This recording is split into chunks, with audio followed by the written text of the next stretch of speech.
Unfortunately, we had some technical difficulties. I have no idea what that was all about.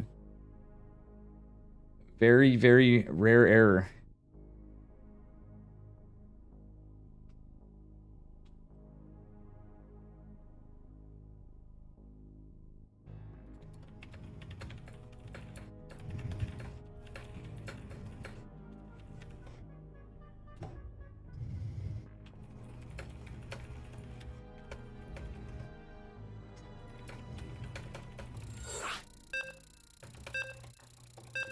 So once I'm back on here, you guys are going to have the game. Apologies for that. I have no idea what the hell happened here. And yeah, hopefully it will show me online soon. Live 101. Okay. Damn, that's very unfortunate. Thank you, guys.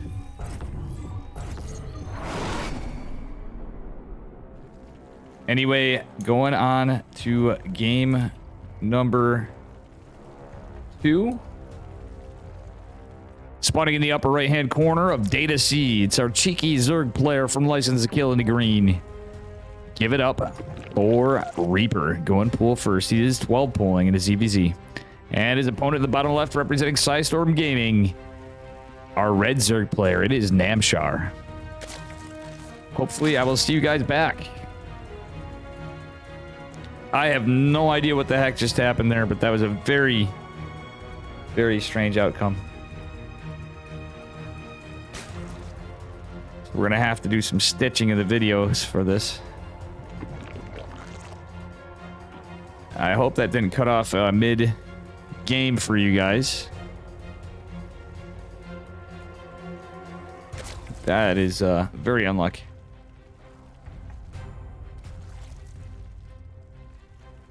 And yeah. Looks like we be good to go. Yeah, I'm sure opening standard against a 12 pool. He's going to have to respond with a drone pull, of course. He's still droning up. But that is going to be a boys pull, 12 pool. And that pool is a hell of a way from finishing. Oof. If this gets scouted, looks like it might just be scouted. I don't know. Let's see. We want to see a canceled hatch, usually. There are a few ways to respond. I don't think that was scouted. It is going to be scouted now. Do we see a cancel? Or yeah, you don't really need to cancel per se. He's getting ready to try to get spines up of his own first, but the pool is not done. Okay, he's going to get Evos up. What the?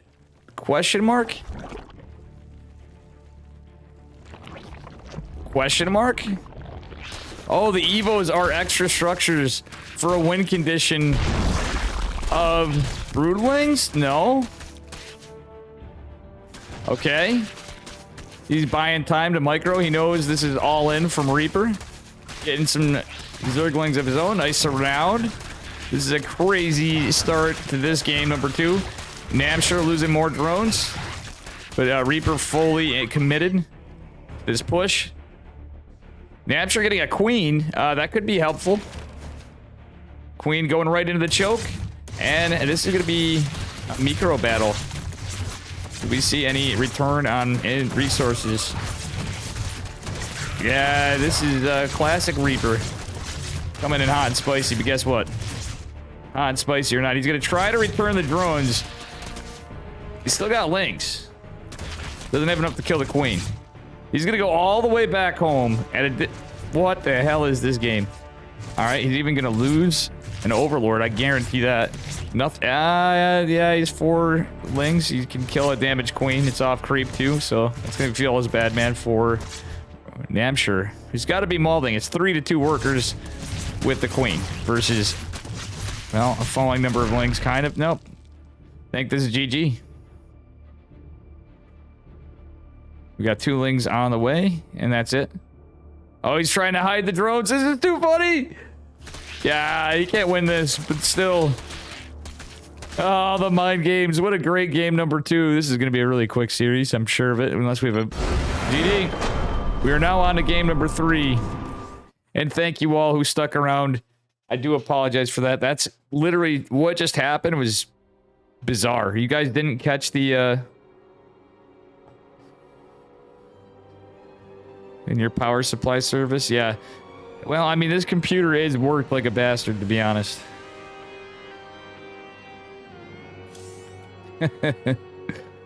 Oh, man. This is a spicy series, though. If you could let me know if it did cut off. It looked like it cut the game off.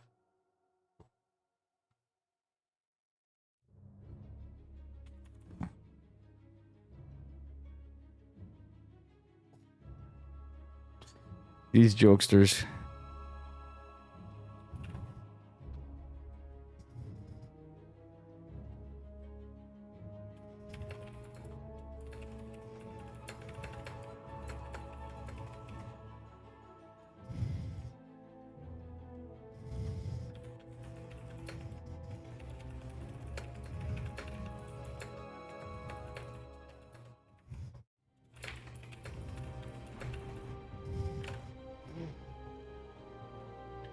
And here we are into game number 3. Yeah, the Evos block the spines. Yeah, you can still get them up, though. There's still room. That's just,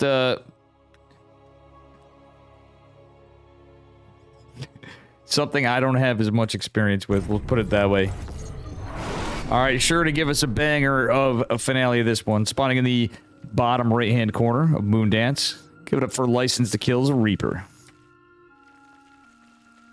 And his opponent in the upper left. Give it up for Namshur. In the blue from Sidestorm Gaming. Let's see what we got going on here. I'm eyeing Reaper. Maybe he's going to open standard for the first game. Just to meta game Namshur. Let's see. No, he's not. Look at this. He already has the extra worker. He's going 15 pool. It is a 15 pool this time from Mr. Cheeky Cheek. And it's going to be a hatch first from Namshur. A little bit of a spicy one. I hope everything's working good. We're starting to lose people here. Let me make sure I'm on Team Legion, Team Liquid.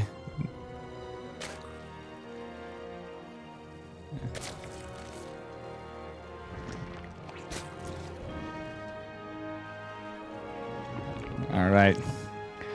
Hopefully we get into this quite well. We're already well underway in this series, and we did have an issue on the broadcast. We'll be back, and I'm sure everything will work out as we get into this. All right, anyway, hatchery just going down for Reaper, but that 15 pool is going to mean a queen and 6 lings. Reaper going for some aggression already. Is he going to go to gas? Or get off gas after? That's my question. Is it going to be a cheeky Ling flood play? That's what we need to find out. This is scouted by the Overlord, though. Little overextension from Namshur on this Overlord. Hopefully he pulls it back. He is going to start pulling it back. And it is a double queen 6 Ling follow-up for Namshur. Reaper is supply blocked again because he's waiting on the hatch. So he's 100% cheesing. 8 lings in production. Okay, forces a drone pull, but we do have enough lings to defend this. And I think you can just ease up. It's going to be ling speed. A little cheekier opener. I almost feel like the 15 pool is a little bit meh in ZVZ against the standard opener. This is one I definitely know.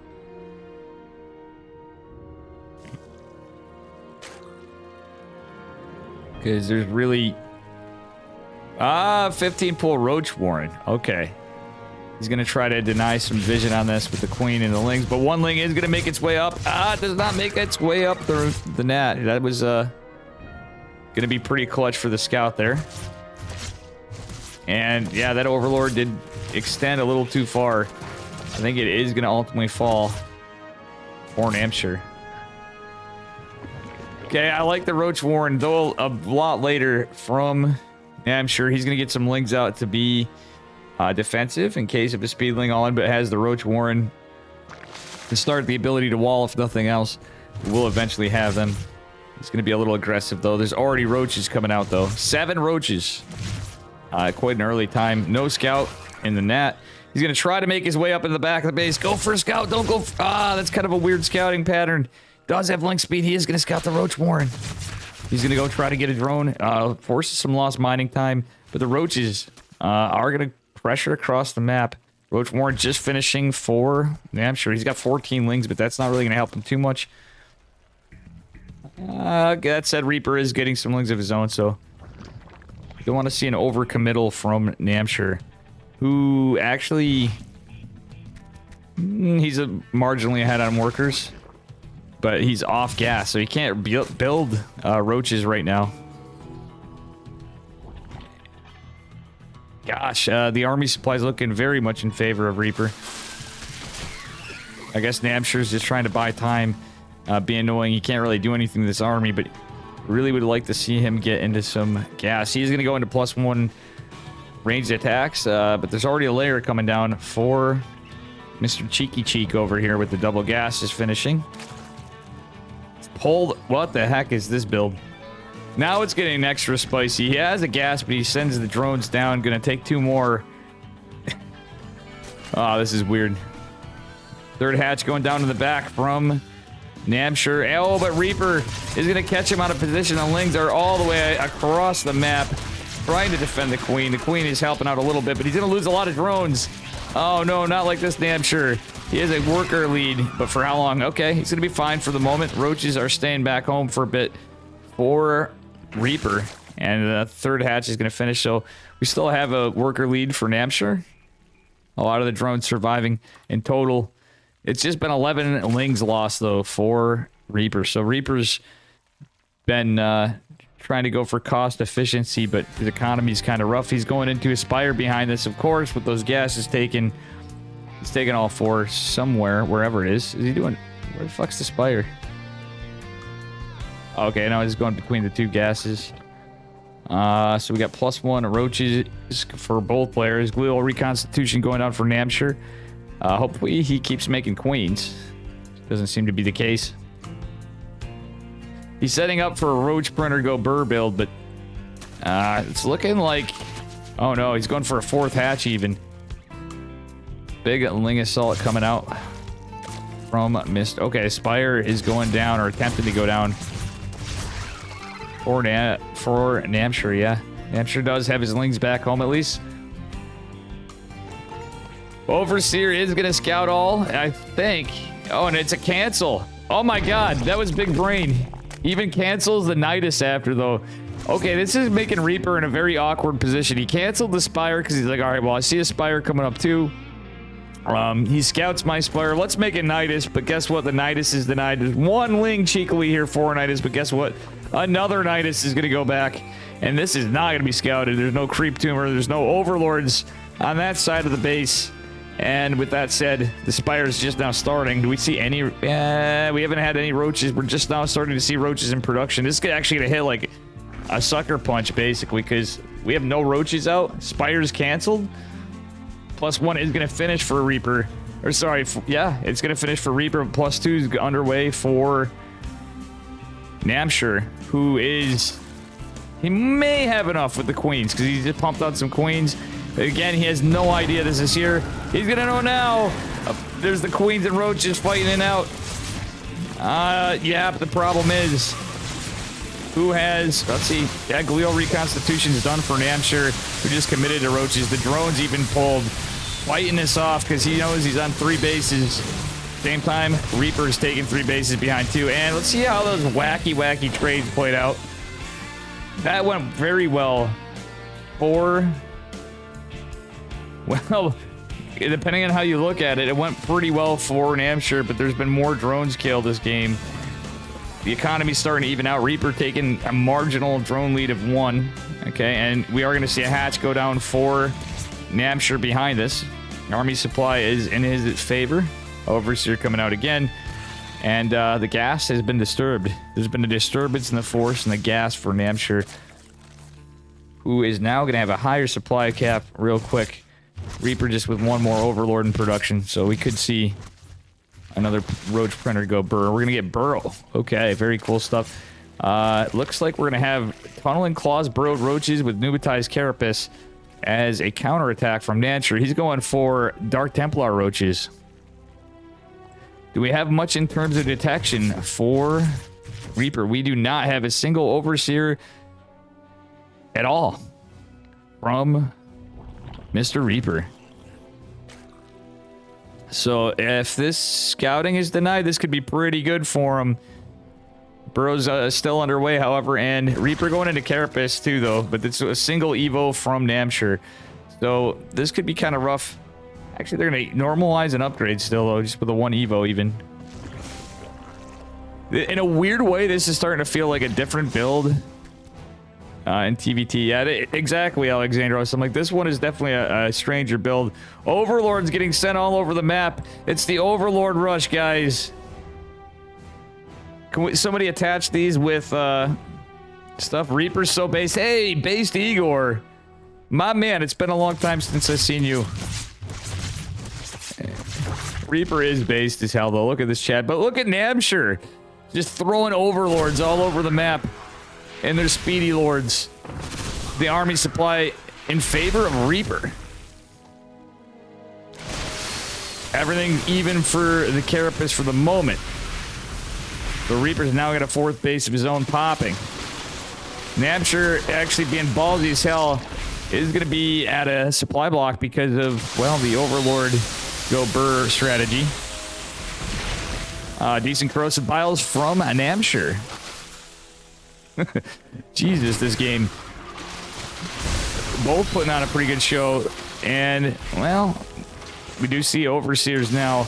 Guess what, though? The burrowed... the Tunneling Claws burrowed roaches getting some work done finally on the other side of this. And we're just now... Yeah? Nope. We're going to see the army supply lead of Reaper going across the map. But there's a lot of devastation to his economy. He's going to try to win in a base trade. But these burrowed Tunneling Claws roaches are going to be a bit of a problem. Army supply now in favor of Namshur, though it's disjointed across the map. Just a few units going over there. Drones are pulled, and Reaper is certainly trading less effectively. Some beautiful biles going down. Namshur still with a worker lead, even though some are pulled into the army. It's helping the fight. GG, well played, and Namshur winning the silliest of a Game 3's close to the series.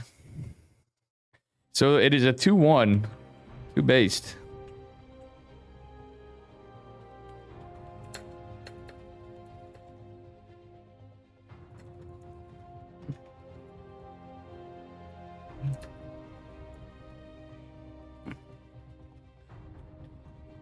Okay, no, it's not. We still have another one. We still have potentially 2 more games. Apologies for that.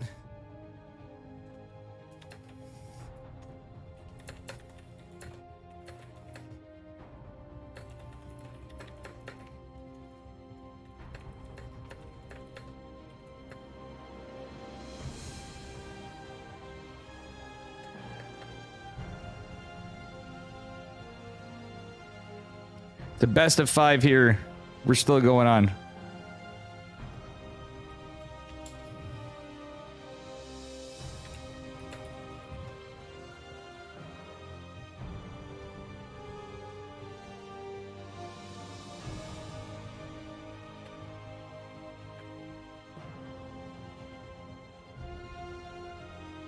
All right, here we go. Covey, how you doing? That Overlord spread was beautiful. I think that was totally for memes and mind games. He's playing against the big brain Reaper, of course. We'll see how this goes.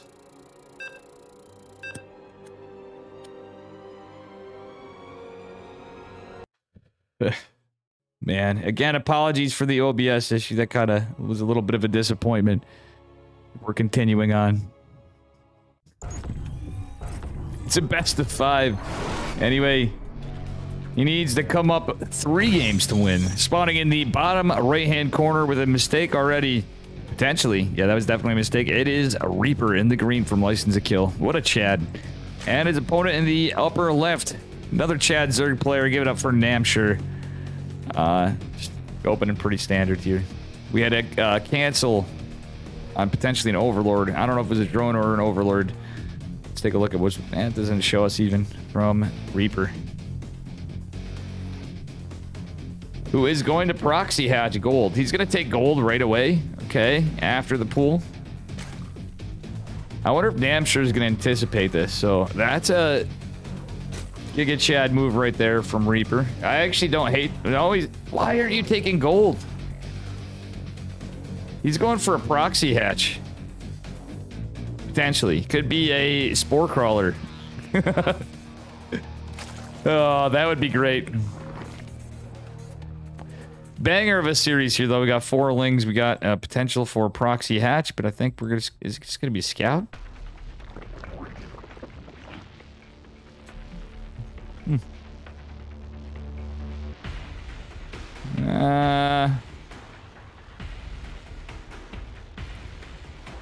Now, I've not watched Reaper in a bit, so bear with me on some of my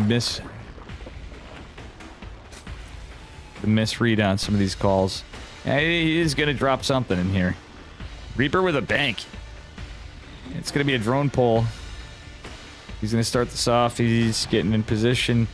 And I think this is scouted. He's going for more of previous game. And it is going to be scouted right here. We're going to see a reaction. The drone is going to be scouted. And going to be surrounded. Okay, it's a distractionary drone. Is he going to go for low ground spines? Oh, he does get one spine started. And he is going to do the worker ling battle. This may go a little better for Reaper this game. Well, we'll see how the micro goes. We got the micro wars. Spine is in production.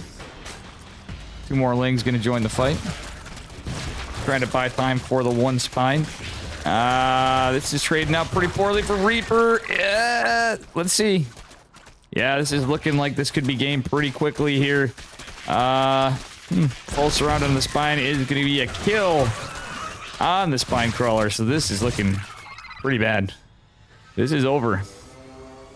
The supple don't lie. 20 minerals for Reaper.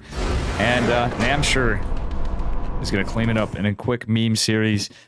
Very funny series to cover right here.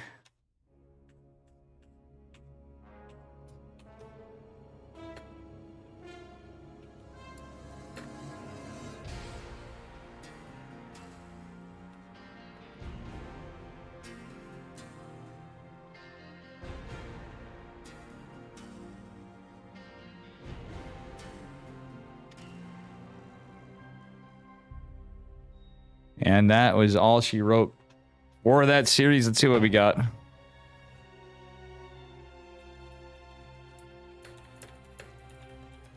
Let's take a look at the bracket, too. Oh, come on, CAPTCHA. ESL site does this to me frequently for some reason. I hate CAPTCHAs.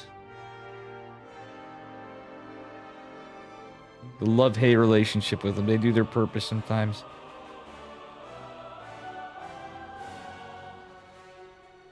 Uko versus Maples. M. Canning versus BioIce.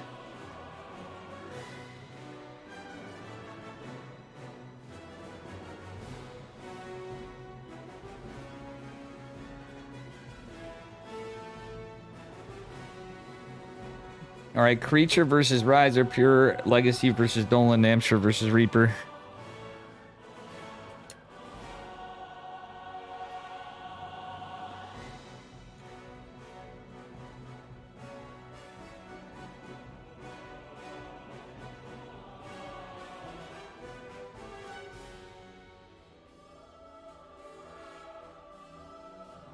All right, what is Pig covering and the Cranky Ducklings? Let's find out quick.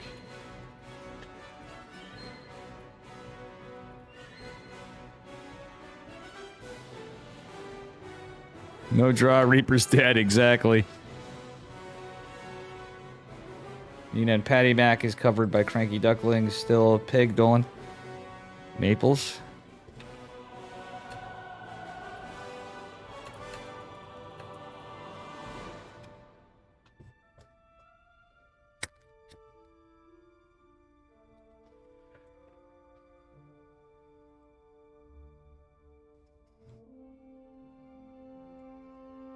Seems like Riser's having some issues. I feel bad for him for his internet.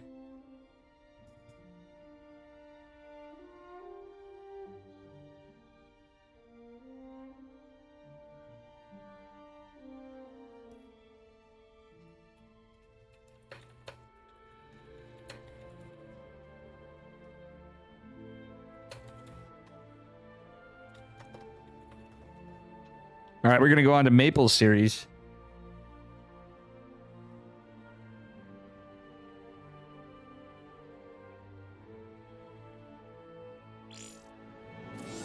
Maples versus Uko.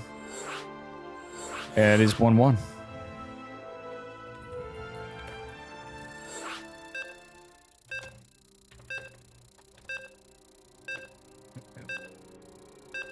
How you doing, Aurelian? How you doing? I eat pork chop. Aurelian. You just caught me at the right time where I can shout you out. Guys, it is Maples versus Uko. Let me try to get this in here before the game starts so it shows up here quick. This happened really quickly. Score is 1-1. On this side, we hopped around. On the lower bracket, spawning in the bottom right-hand corner of Cosmic Sapphire. In the bottom right, our green Zerg player, Mr. Uko. And his opponent in the upper left, in the yellow, it is Maples. Let me fix this. All right, there. Now it's more appropriate from License to Kill. In this epic PvZ series, I'm sure these guys are going to give us a banger. I just hopped on whatever we can get. Thanks again, Aurelian. Just make sure you give Aurelian a follow. Uko going to take a third right off the rip. And will not be delayed. He's just going to take it. Let's go. How you guys doing? If you're new here, smash that follow button, all that jazz. Looks like a pretty standard game, just with Uko being immediately on top of the hatch block. It's a big brain play. Mape the Ape not on top of it at the moment. Maple should know this is a standard open though. He's responding in kind. As we continue on. Enjoy your food. I'm glad you had a good stream, Aurelian, on the Nightmare campaign. This is the DreamHack Masters Atlanta 2022 closed qualifiers. I'm on the lower bracket side right now for this match, and I'm starting to lose. Oh no. Oh no, come on, internet, hopium. Before we hit a crash, and now my ISP's messing with us again. I'm just kidding, we're okay. We need the no rain dance, chat. So Dave did not lose stream again. All right.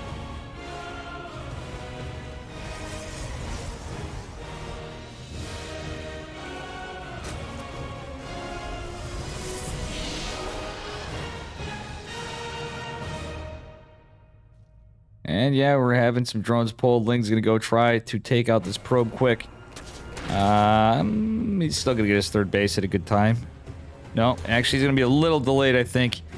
Just by the minerals and how many drones were forced out. Just a little bit of a delay for Mr. Uko here. I think we should be in good shape. Third hatch going down. Pretty good time for Uko, nonetheless. Okay, Maples is going into a Stargate with a Stalker opener. Going for the Stalker before the Adept. Mostly because of the map, I think. Oh no, he did get the Adept. Never mind, Maples getting the Adept and getting a Scout. Force in his spine. It's just canceled. Or Spore, rather. Cancel Spore Crawler. Maples gonna go try to get a Scout in here. Some information that is a very injured Adept. He's gonna cancel it. Wouldn't hate him to go back home if he's going for the hero build. And we're gonna be back on top of this, chat. So no worries here. Wait, the Adept's gonna keep out the pressure out. I'd almost rather him stand back. He did shade back. Okay, another Adept coming so he can secure a third base. Maple's going for that fast third. The hero build. See the Maple's variety this game. He isn't immediately going into an Oracle. He's gonna go for the Nexus first. Would like to see another one though. Oracle's gonna help him kill the Overlord. and give some information.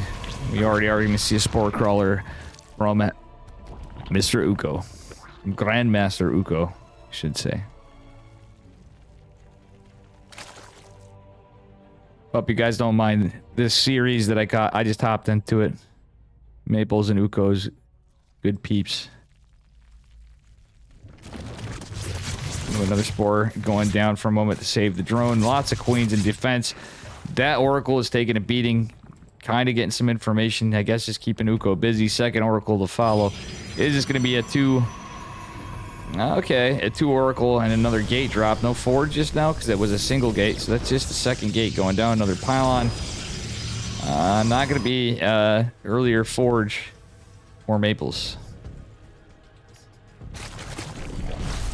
Okay, Oracle's going out, getting some... that's actually some pretty good damage as long as he keeps him alive. Has to be careful. Does go around. Wouldn't hate him. Yeah, he's just going to go to the right. And, oh, he can go back in. It's hard to tell, but, like, might be worth a poke because the spore wasn't down. He could have got some more workers. He's going to opt to recall. He didn't have to recall him, but he's going to do so anyway. Be a little safer. Uko with a good queen count, though. Forge going down. Blink on the way. A layer coming down for Uko. Oops. The layer is going down for Uko. And, yeah. Ling is going to be cleaned up. And it is going to be a trifecta of Oracles going out. First Forge finishing up for Maples. Uko just going for his 4th hatch. It's been nothing but Quings and Thumblings for a bit with a lot of droning. He's going into the double Evo and Baneling Nest. Uko with the double Evo Baneling Nest. Follow up with a macro hatch. This is a very Uko style play. He's going for the Ling Bane heavy style. And honestly, I don't hate it against the hero build. Maple's getting... Actually, it's a pretty good bit wall. It's a very good wall. From the little choke point here. That is not too shabby.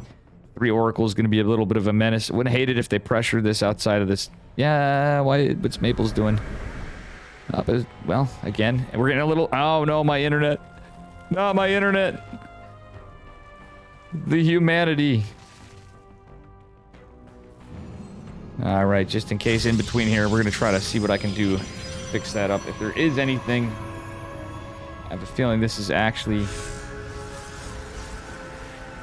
on my ISP side.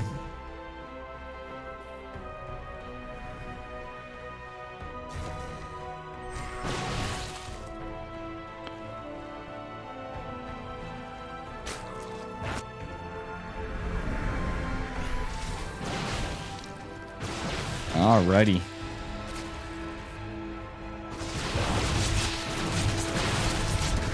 Ling's putting some serious pressure on here. And a hurting.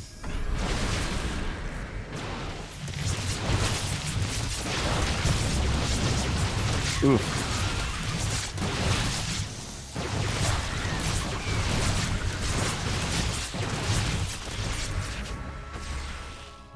All right, so it's going to be a Lingbane Hydra Muscular Augment transition from Uko, which, you know, not uncharacteristic from Uko. He could go into Fast Lair, potentially, or Fast Hive, rather. I said Fast Lair, but he's not just yet. He's going for the Melee Carapace and Centrifugal Hook, so it's going to be a Lingbane Hydra push. It's going to be quite annoying for the Stalkers. Storm is on the way, but it's not quite done.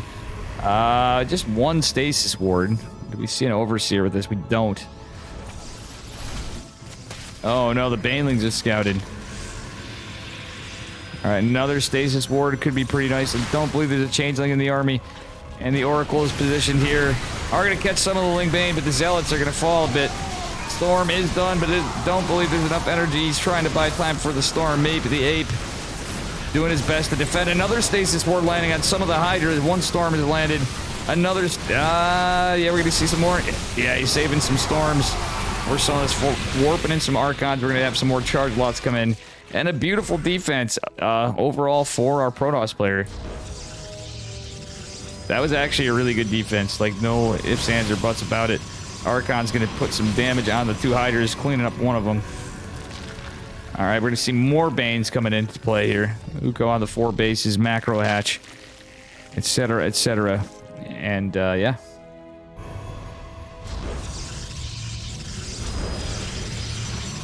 We are going to see a quick 5th out of Mate the Ape because he can't take one. It's just too much pressure. Uko very much doubling down on this. Trying to get the army. Stasis wards coming in clutch for Maples, but he's going to start losing some of these Archons with the surrounds with battery overcharge or not. It is going to fall to the Banelings. There's still more Banes. We do have some Psionic Storms.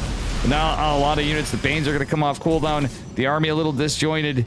And Banes could go in for the workers. They are going to get... Yeah, 2 Banes is going to get a lot of damage. Oh! The split of the Banes doesn't catch him initially.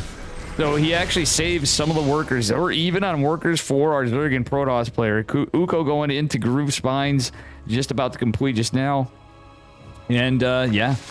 Could be pretty good stuff from here. Everything's looking pretty even, but Maple's army supply actually starting to increase up. He isn't really teching out of this. Did he continue upgrades? No, he's just on +1. Wouldn't hate to see Maples go eke out a +2. Like right the hell now. He's got to hold on first, but pretty soon. Oh no, those Banelings hitting the Templar, forcing Archons now with Groove Spines. Archons are going to lose their power on the Hydras. You have another stasis board kind of choked in the side. It is seen, but Uko is fighting so hard, I don't think it's going to matter. Army supply awfully damn close. I guess the Archon count could be pretty good, though, because it's mostly Ling Bane, and, you know, he wants to get storms, but in a crunch, more Archons means less Baneling connects. And it's mostly Ling Bane. Uko going to be taking a 5th base behind this, going into +2 melee attacks, +1 ranged attacks. And he is going for that infestation pit with 2 more gases at the 4th, which is quite nice. Our Apprentice Esports Zerg put on a good fight, but it's really normalizing. But Maples has a higher worker count. It is the hero style. He's going for a 5th base of his own. And goddamn, thank you for the follow, the 1 Clars. Maples with a 12 o'clock position base. He attempted a run by, but is full surrounded by Uko. The army supply is so damn close, though. It's crazy how this game's been playing out. I think Uko has been overextended in that push, and Maples just had just the right unit comp. He made some really good decisions. The stasis wards, etc. But can he stop these Lings? His army's a little slow and bulky. He's going to try to do it with just storms. Can he save the base? It's mostly Ling Bane. They have to respect the High Templar. But the Banelings are going to come in and get some of the workers. Oh, no. Now 80 to 80 workers. He's like, Maples, you don't need that many workers. I'm going to help you out here, bud. Bruh. Exactly. So this is looking like even army supply, even workers. Maples being greedier than our Zerg player. It's going to be very Archon heavy, but this could be punished. We're going into a hive and we're going into lurkers, so we're going to start seeing the faster, well, not faster lurkers. He's going right in at a normal time if you're going for a lurker army. And honestly, there's nothing to contend the lurkers. We've been seeing this in some other players series on the EU side, on Latin America's, on the Opens even. We need to see some air or disruptors fast. And we're just now seeing it. We were seeing an Immortal pop. We're going to see neither of these, and there's going to be nothing to contend the lurkers if nothing is done to support this. The Banelings are going to get a huge connection. Storm doing its best to whittle away these Banelings. Balloons actually helping out quite a bit. The High Templar lives. The Stalker chasing this down. A lot of micro from Maples. High Templar for all those Banelings. Totally worth Overseer going out. There's going to be a lot of lurkers. And no... Maples has tried to get around the map, but hasn't been able to do so. If he can get over here with these Zealots, he might be able to get some pressure, but he needs to scout and respawn and kind of these lurkers. That's a lot of lurkers. And Seismic Spines is well underway. We do have +2 range attacks for a Zerg player, +3 ground armor, and psionic shields for our Protoss player. Our first upgrade of it, he's going double forge quite later. But he's pretty tied up in supply. Maples is maxed and not able to tech out of this. He does have a couple Immortals, but that's not enough to deal with, contend with the lurkers once Seismic Spines finishes, let alone Adaptive Talons. We are going to go to Adrenal Glands Lings too. Yeah, this is just getting tougher and tougher. Maples has the Econ, but he needs to start teching, and we are not going to see. It does have that Oracle still. Oh no, Maples, you don't want to take that fight. He's even going to save the rev tag because he knows he's going to need it. Getting into some more. Okay, Maples trying to get a run by over here. Does catch some drones.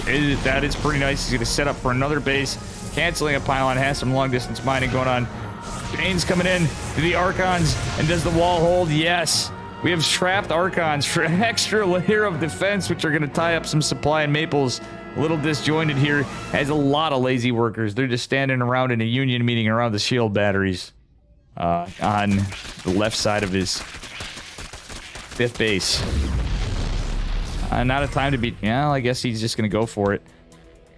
And this is a big push to a very exposed, just starting base. Fleet Beacon is the response, but it's going to take him a while. He needed to make tech transitions a little earlier than he had, and we're going to start seeing some High Templar fall over here as our Zerg player comes in. Can he land some storms? As much as storms don't do too much, he's going to have Guardian Shield activated.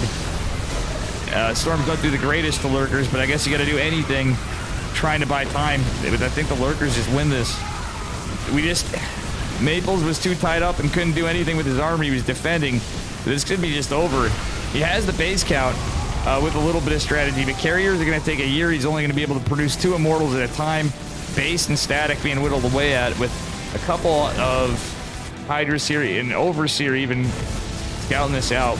And we're just having Hydras in production for more Bane. Okay, so we did a little run by here from Protoss trying to get under our Zerg player's skin for a moment. Archon's trying to fight some Hydras, do some kind of damage. Photon Cannon's actually doing the work, though. +3 is about to finish for our Protoss player. The 2 Immortals are out, but they're going to be surrounded by Adrenal Glands Lings. Shield Battery trying to save the Immortals. But sadly, Maples is looking in a dire position where he was in a fantastic spot. The game was dead even. Uko's starting to take the trades, but the carriers are not quite out yet, and they're not going to be in high numbers. There's not going to be any Vipers just now. Yeah, no Vipers were produced, but this base looks like it's dead as well. We have no Observer, and yeah, carriers have arrived, but I don't see an Observer anywhere. We do have the Oracle. Okay, nice rev tag. That is going to buy him some time, but he needs to save his base. I wouldn't hate to see an Observer or another Oracle in production. We have Immortals and Carriers. I don't hate Carrier Immortal, but I do hate it when you've lost your bases. He's mining off of... not much. So that is not going too well for Maples. Uko has lost a base down here. I guess that's going okay for Mr. Mape the Ape. But, yeah, it's not looking good. It's not looking good. All these hiders are going to be a bit of a problem. But if they run into some storms, it's going to hurt. Ooh, Storm is going to do a bit of damage to a bunch of the hiders, but that is a massive Hydra army. Our Protoss player is really oversaturated on not enough bases. Long distance mining is going to start taking some damage, and that Oracle is very clutch to the defense from our Protoss player. Does he jump on top of this for a moment? He needs to clear out some of these lurkers, and then he has to worry about contending with the Hydras behind it, which the Storms are actually helping. Storms are helping, and it's not like our Protoss player was just turtling around. He did what little assaults he could behind us, but he was playing more Zerg toss. And sadly, it's even double Robo. Oh, good game, well played, good luck. Why is he... It's a best of 5, I thought. Let's take a look.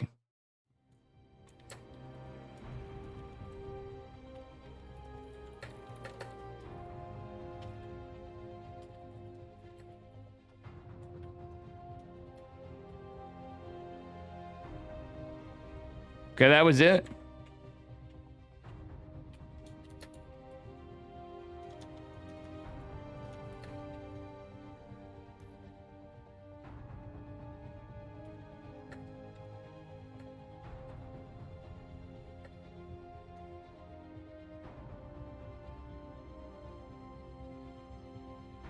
All right, Pure Legacy qualified 3-1 on the lower bracket side. Looks like Patty McNina is on game 5. Jesus.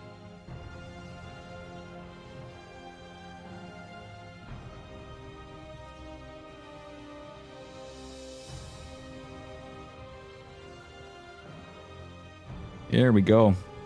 Thanks for the follow, the 1 Claws. If I didn't say it, and Reach Fire. I probably already said that, but didn't say her name. Okay. I'm hearing no alerts, so bear with me. So Uko, Dolan, Oko, oh.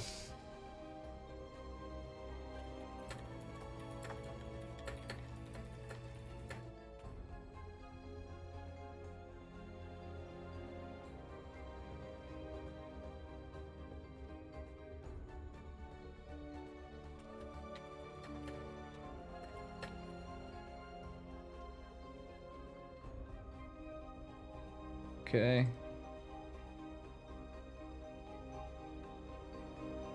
Reaper Suna.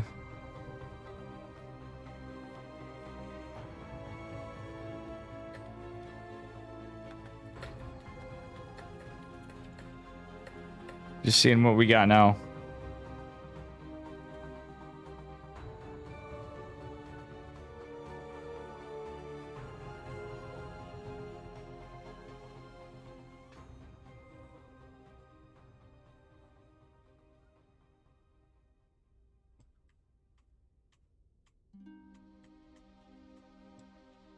Okay, I'm gonna hop in with Pig then.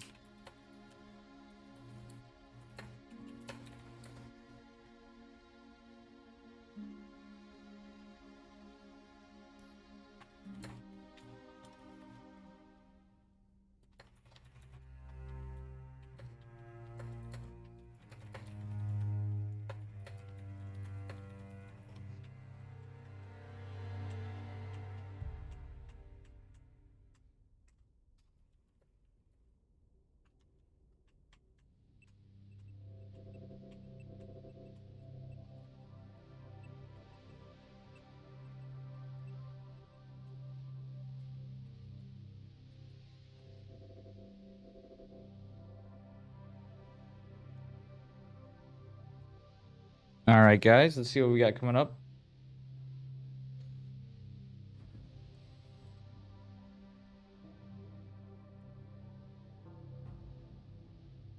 Oh, Uko versus Dolan.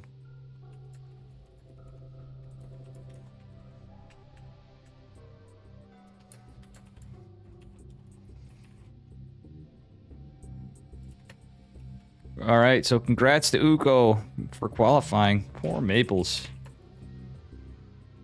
It's always tough when I got two friendos in there, but very good stuff. Uko versus Dolan. Could be a spicy one. I got a TVZ coming up.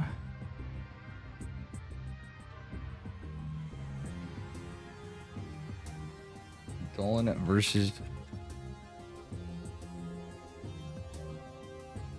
Sorry, Dolan versus Uko. Gonna do it in alphabetical order.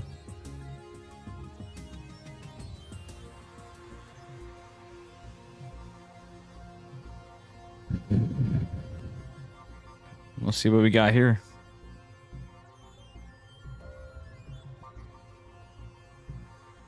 That was Maples played very well. Oops. Gotta make sure I get it.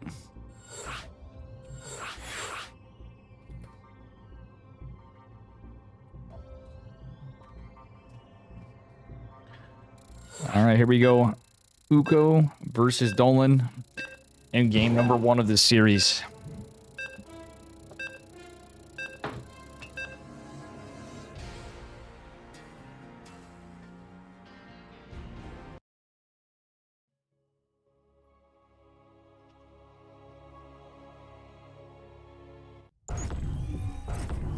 And it is a best of 5 this time. I'm actually going to be correct. Anyway, spawning in the bottom right-hand corner, representing Apprentice Esports.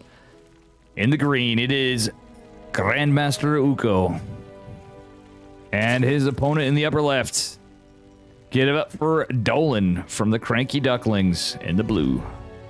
Got ourselves a little 2 racks opener from Dolan. As we're not surprised.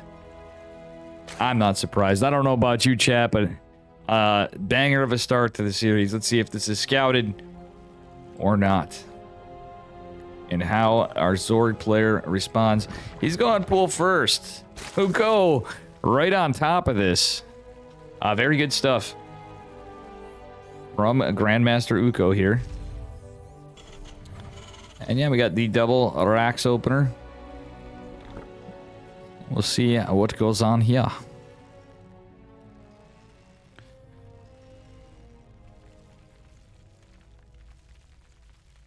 Okay. We are going to see a scout from our Terran player. He's not going for gas, so... Just going... Oh, is he sending another SCV down? This late? It looks like this is going to be scouted. Typical scouting path for the Proxy Rex. So I believe this is going to be scouted, and unfortunately, there's already Lings in production. Oh, the Jabeta scout. Dolan sending the SCV just at the right time. Looks like we might see a Reaper follow up. There is going to be an orbital. Ling's just going to go across the map or right to the proxy. And honestly, Dolan should be aware that this was scouted by the Overlord. He's just going to go the hell home. Is he? We don't even have a supply depot wall started. Oh, this is hilarious. Nice micro from Dolan for the moment. Uko just kind of like, well, we're playing a little safe. The bunker is going to go down. Oh, nice cancel. Nice cancel. Another bunker going to attempt to go up. He's walling off. Okay, the Queen and the drones are pulled to the natural if need be. But we're going to attempt to have a wall from our Terran player as units are getting chiseled away at. And sadly, he's going to have a bunker canceled. Bunker's attempting to go up. One is going to be attacked, but with all this micro, I doubt we're going to see a cancel there. It's going to be a kill on one of the bunkers. SCVs trying to jump on top of this to repair it. Marines putting pressure on the Lings, but all the drones, the Queen, are going to kill the other bunker. Some Marines surviving, but not a lot of units here. From Dolan, who's going again for another battery factory behind this. It's the 2 rack, so it's not full all in. But there's just a lot of Zerg.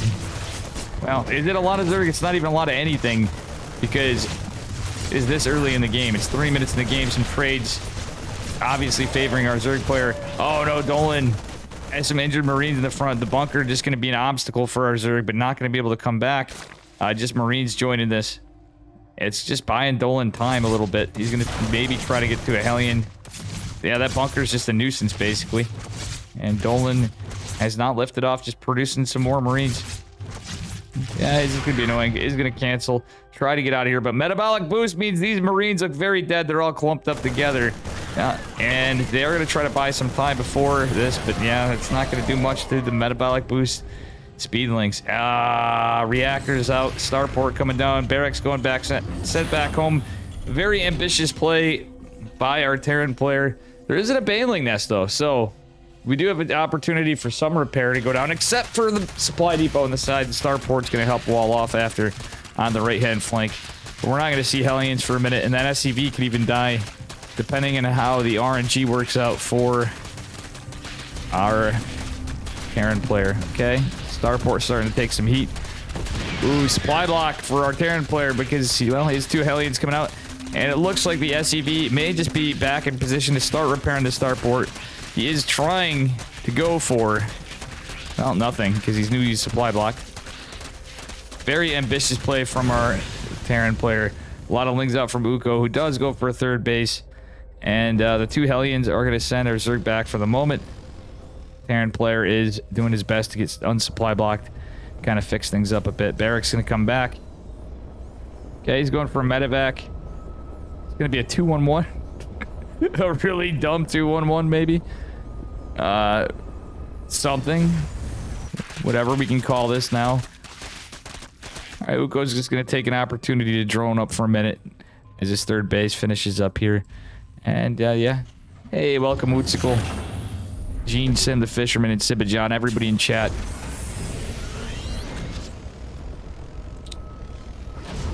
Okay, it's going to be a very scouted Hellion drop. And Uko's just going to clear the debris with a bit of everything. You know, we got a bus, we got parts of buildings, we got parts of everything in that debris field, which is all going down. Hellion's going to try to find some work somewhere. And medevac is going to be here to be a nuisance. Okay, I think it's going to be to debate the Queens. Hellion's not going to find much of anything here. Full surround, but they're picked up pretty good. Actually, 6 drones go down. Not too bad of a catch for our Terran player. Marine is not going to get this. And guess what? The fusion core is scouted. Battlecruiser not operational. Giving Uko a moment to think about this. Is going to get into a lair. But there's not any kind of money for the battlecruiser. Hellions going to be annoying. Looks like he lost one in the process. But he's going to continue map presence. And that's so hilarious. The Overlord went all the way to the back. Unable to be killed is scouting the battlecruiser production. Uko pumping out queens. Hellions actually doing a little bit of work here. Saved all 3 for the moment. Trying to injure these lings. And maybe find some value. But oh, he's going into the lion's den of queens. There's enough queens here where actually, dare I say it, Uko can defend against the battlecruiser.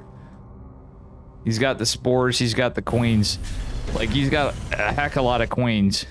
Defend against his Baneling Nest and Evo Chamber going down for Uko.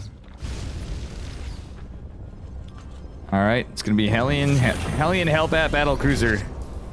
And we're going to wall off with the 2 barracks. Kind of a mech play from our Terran player. Going into, yeah, the armory finishing up. On a very low economy. Very classic Dolan play. He's so behind in workers. He's going to get so much value with the Hellbat. 1 battle cruiser going into 2 battle cruiser once he can get the money out, if he can get the damage. But it's going to rely on how much damage he can get. And it's basically going to be Ling Bane.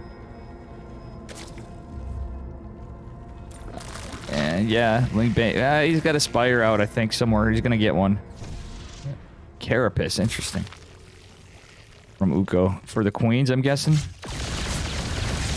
Hellbat Battlecruiser. Jumping right on top of the banelings that he sees.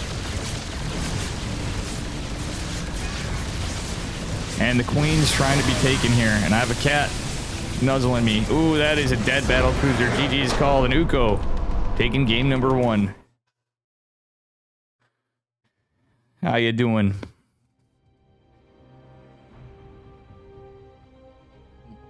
Yeah, this is definitely a silly game, and quote Silent Ghost, nothing we could do better there.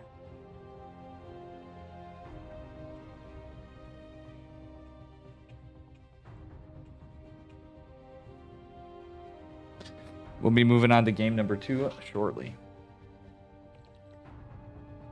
You may have an AFK tape for a moment in this, because we'll follow another observer.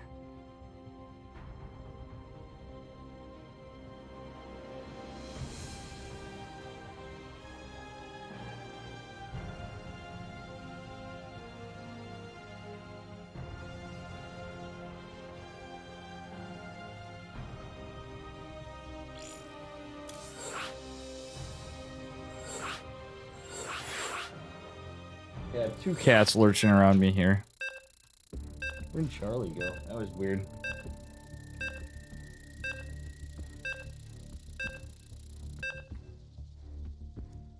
Very strange. We have ninja cats here. And we are going to go on to game number 2. This best of 5. Winner qualifies. Let's hack and go.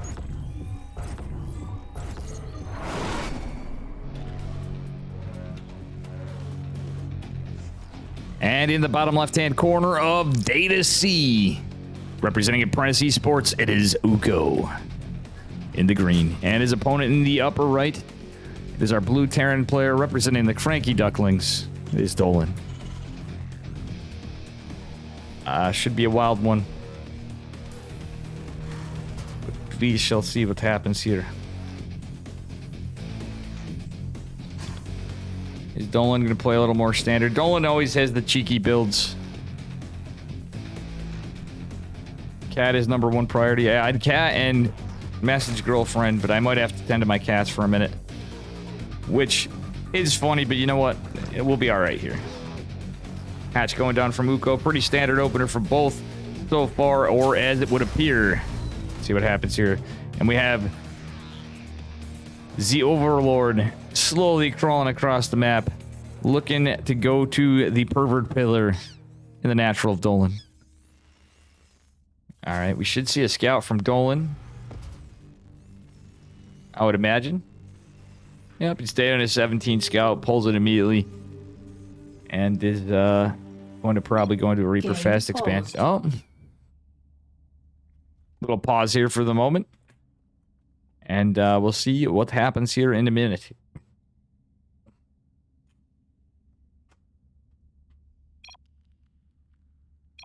Yeah, I realized that, Sibajan, after, and I was hoping to see.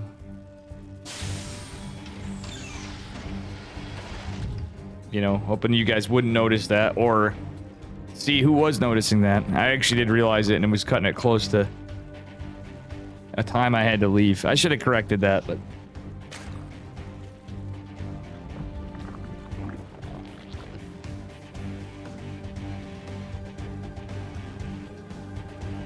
You know how it goes. You know how it be, Tater Tutor. Everybody loving the kitties. I'll try to get them in after. And this is our only match to cover at this point, so... Our only series. So this will wrap it up, I think, after this one. Could be a banger of a series, though. Okay, gonna be a Marine opener into a factory. Okay, after a Marine follow-up. It's standard play from both. Actually, it's a lot of links from Uko. I resemble that statement of it being incorrect, because we're not gonna see a super standard time. Actually, he's still gonna get the hatch. Very aggressive opener from Uko. Third hatch is gonna be scouted from Dolan. A little cheeky. Unfortunately, Charlie won't come up on the screen, but you can see the clip. Oh, the Ling's being aggressive, and metabolic boost is well on the way. No more units from... There's just one Marine to defend this, so the SCVs are coming out, and yeah, we're gonna eventually get to finish that CC a little later. Oh, it's the 3CC building. Guess what? That was scouted by the Lings. Reaper forced home. That actually was a nice scout with the Lings. Uko getting a little aggressive and got a beautiful scout out of it. Forcing the Reaper back home is kind of nice too. Reaper gonna go back across the map, and yeah, what are we gonna get into? More droning up and more queens from Uko. Is fully saturated on the gas again, so that's something to point out here. Probably going into lair. We shall see. And big greedy play from Dolan. That is a damn fast third CC, and the Reaper is going to go down.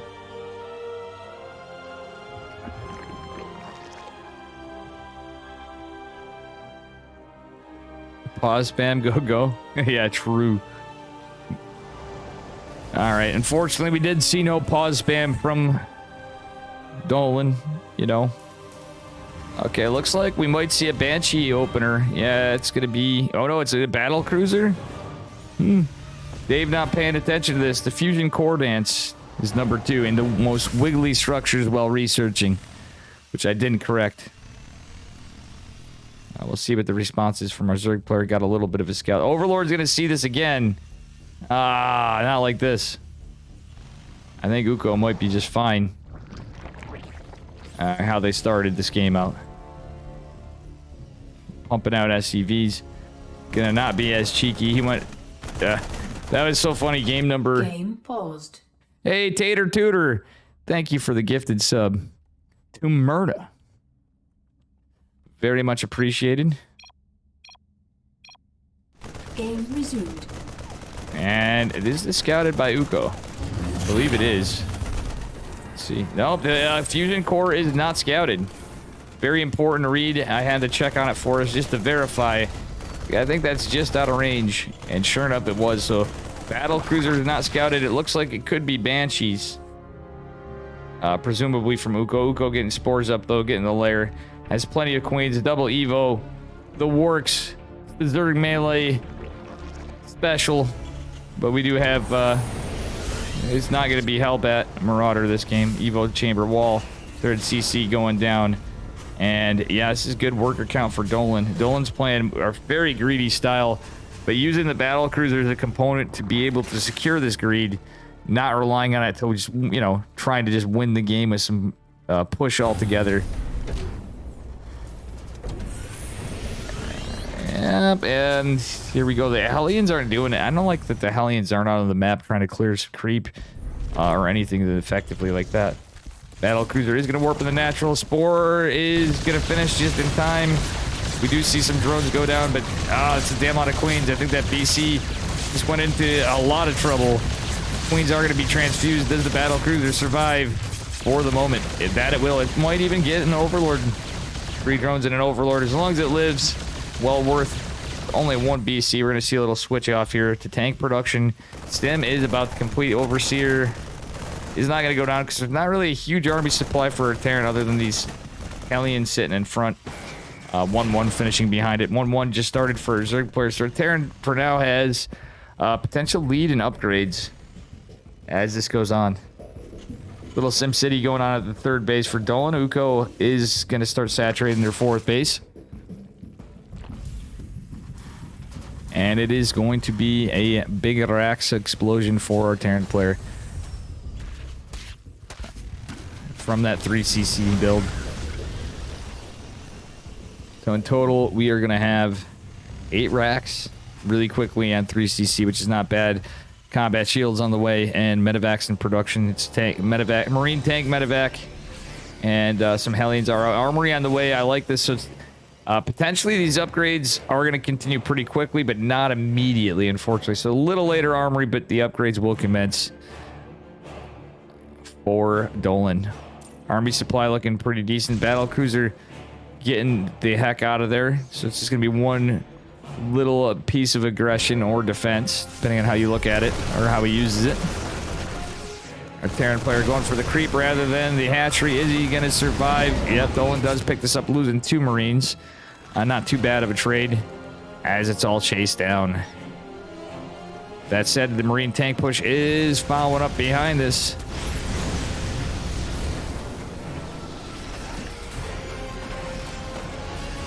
It is following up behind this.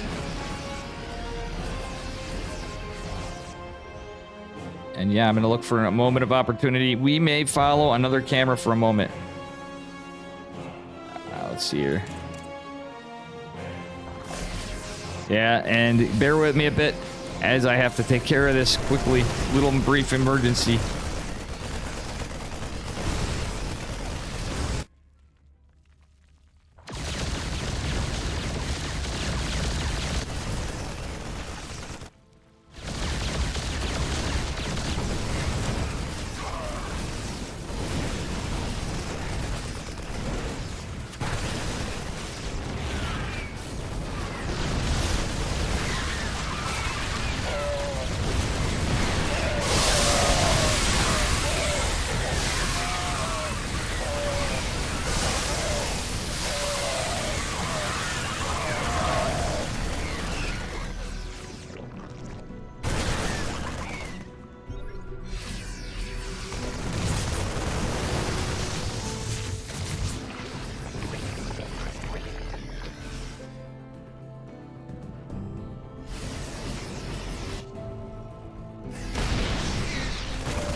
And that was totally not Pigs' Zob's work right there. Oh my god, Marines trying to put some pressure on. They're away from the medevacs, trying to debate Uko's army in, but Uko on the other side of the map, getting a full surround. 29 workers going down. Here I am pretending I was casting the whole time, but you guys knew I did jip for a minute.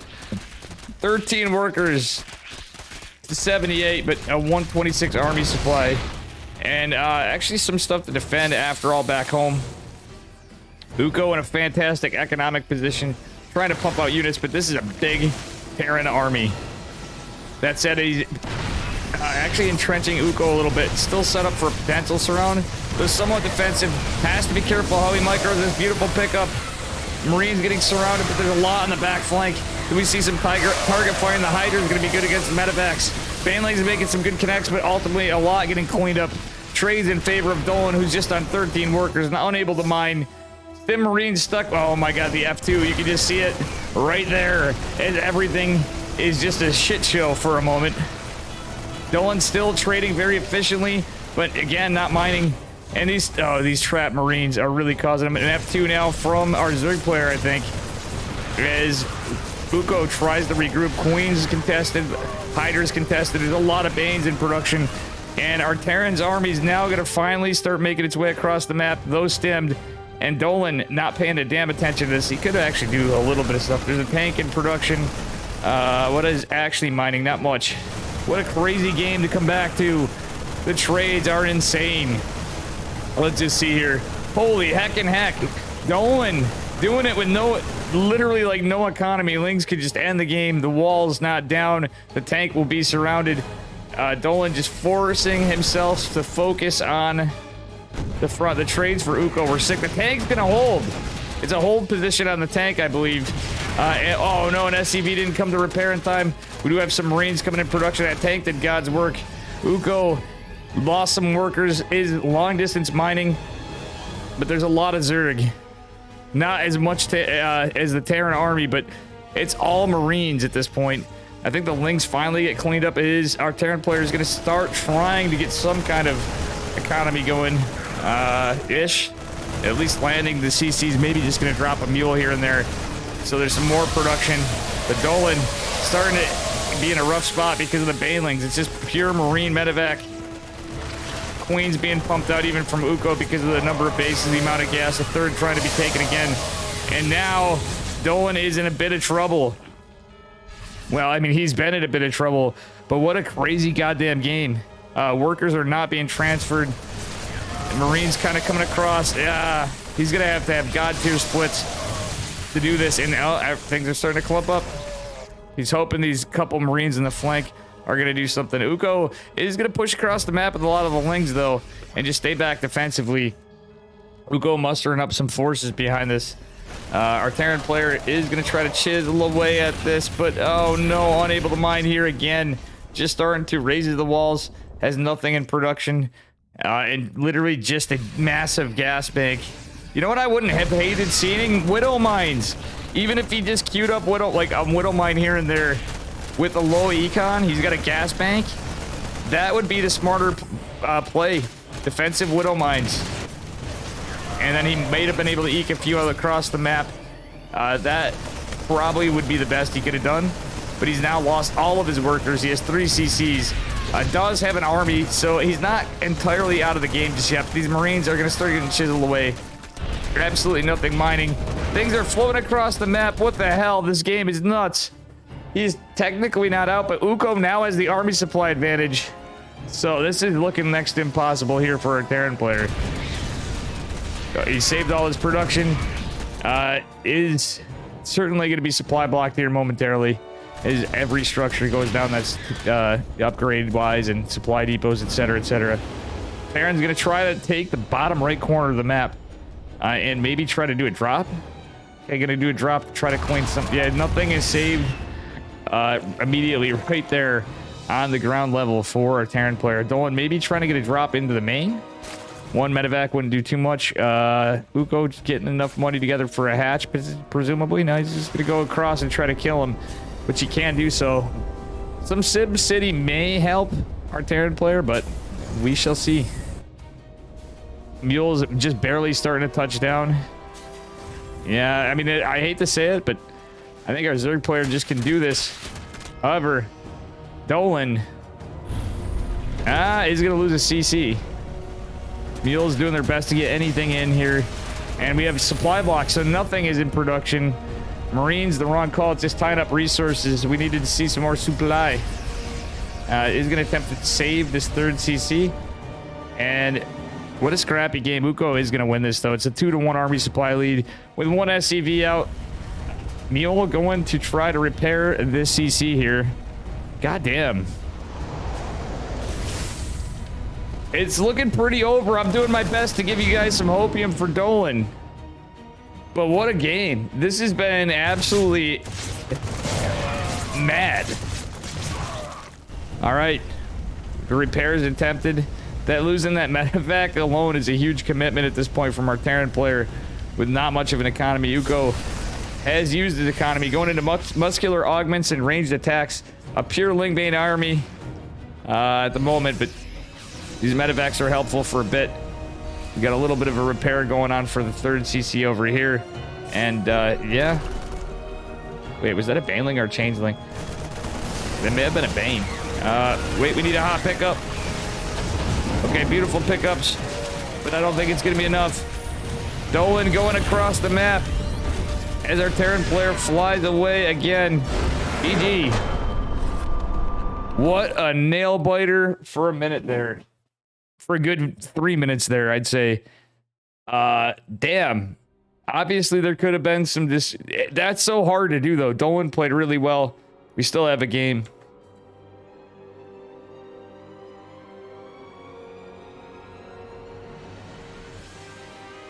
Good stuff. Is Uko just going to seal the deal, or do we see our man Dolan come back from the Cranky Ducklings?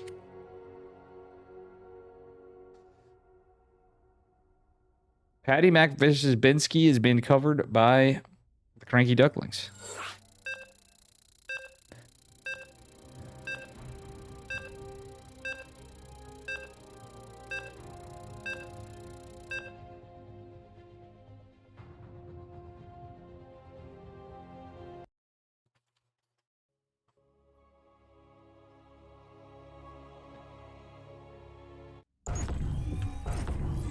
All right, here we are. The potential qualifier here of this side from Apprentice Esports. In the bottom left, it is Uko in the green. Our Zerg butt kicker, and his opponent in the upper right. He ain't out yet. It's a red Terran player, Mr. Dolan, certainly coming in strong. Yeah, this is some good stuff. Tater Tutor, thanks again for the gifted sub. I got a little turned around here from some things going on, but all things said and done, we'll be doing all right. I'm going to be definitely on the phone with my ISP this week, by the way. Absolutely mauling over some of this. Second hatch going down for Uko. Looking pretty standard so far from both players. But that was a great game, number 2. All right. Patty Mac versus Binsky is an interesting side to see on the other one. I'll have to take a look and see who's qualified between this. Again, standard opener. I'm trying to do so just now as the game's just starting up because we just have our pool and gas going up, everything looking standard. Looks like we had some scuffness on the bracket potentially, so we may have some more matches. I could be wrong here. I think it was just at the moment what was available. Because I'm like, damn, this is goddamn fast if so, but we did have a little disjointed stream, so bear with me. All right, low ground CC started up, and yeah, it's just going to be a Marine opener from our Terran player, so this could be one of a number of builds from Dolan, and he's got lots of cheeky ones. The Overlord should make its way back to the pillar just in time. Dolan try-harding to get it, but I think it's just going to fall a little short, unfortunately for the D-man. All right, it is not going to be that standard of a game. We're going into a Roach Warren before a third, so it's going to be early Roach Ravager push from Uko, but with that Marine opener, we are going to see a Reactor. Well, Reactor's not... It's going to be a little unlucky for Dolan. He's going to have his CC completed at least, but we'll see what happens here. Hellions are going to be a little rough to deal with.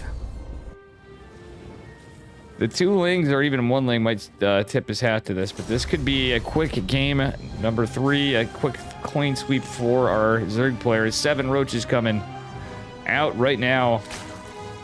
This is looking rough for Dolan.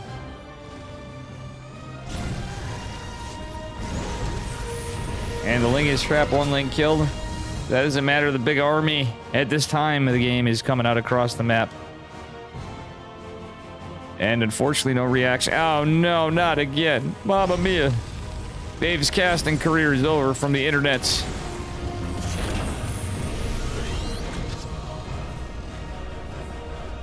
I'll have to keep an eye on things. Oh no, the wall's down. Okay. That was a smart move with the SCV. Just some Hellions out. The 1 Marine got eaten for breakfast, I think, in transit. Just some Hellions to defend. Marines trying to get out. A Banshee attempting to get out, but that's a lot of Roaches. Mamma mia, Fusion Core. This was going to be a BC build. Yeah, it's going to be a tough fight. Hellions and SCVs, 2 Marines, Bunker not in production. Banshee trying desperately to come out. To get the Banshee out. That's good. At least there's some mining and the low ground. That 1 SCV funnily still alive. Alright, the Hellions not even trying to do anything to buy some time and kite. They're going to go out and go down to the low ground to defend. Uko going into metabolic boost. 3rd hatch coming down. He's just macroing behind this. Tech lab falling is going to be a bit of a problem. Okay, Banshee is out. This could potentially hold. There's 3 Marines.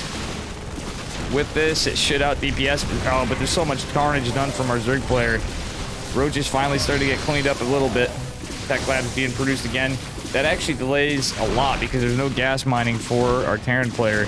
Wouldn't hate to see him start to pull, considering you got a Fusion Core going down. Banshee's going to have to get a lot of work done because SCVs are starting to follow the Roaches. And a 3rd CC going down behind this is interesting, to say the least. Okay, now we're going to see the Lings just running across the map, only with a Banshee to defend. And no units. Wall just going to be started. Yeah, this could just be GG quick. Unfortunately, there's no wall on the high ground. But there's a split in SCVs, I guess, to buy some time. Not enough money for a battle cruiser in the foreseeable future. Somebody went 3 CC, but congrats. It's called Dolan upset probably, but he congratulates Uko. And it's a 3-0.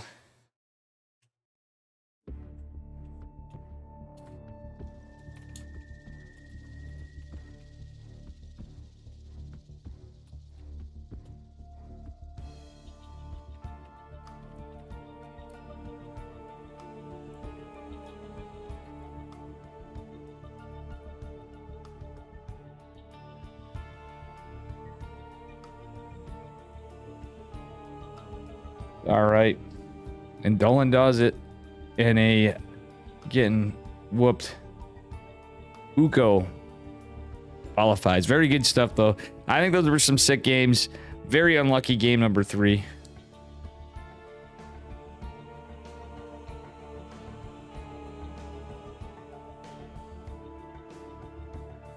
And I gotta see what's up.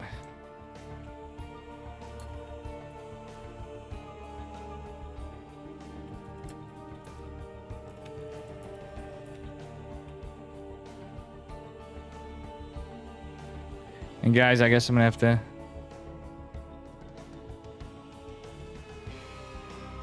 take a look at what's going on here. Creature Riser still on game 3. Okay.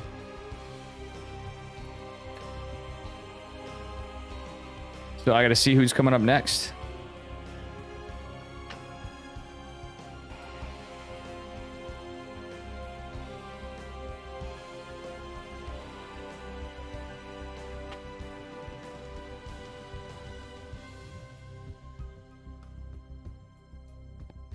We got to see who is coming up next.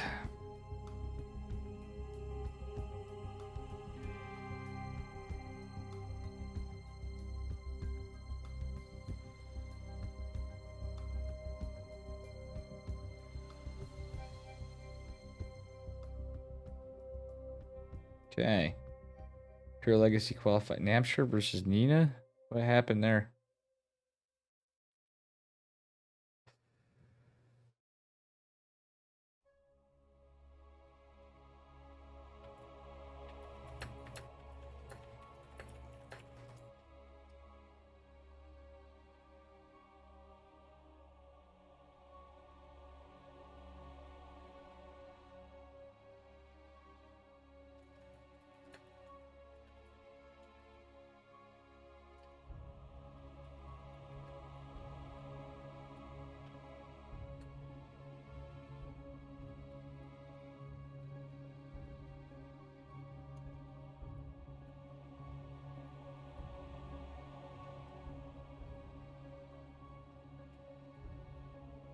Okay.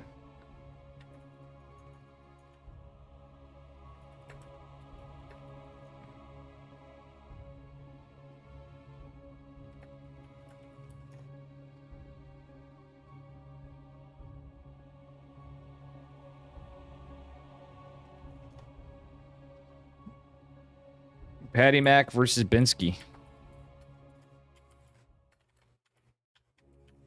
Kiwi Taco, what's up?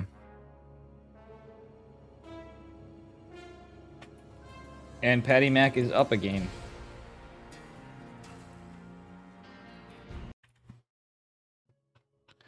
Here we go. The Cranky Ducklings, Pig and I are covering this. If you want more of a New York accent, you come over here. Sorry. How you doing, Kiwi Taco and Bacana Proto?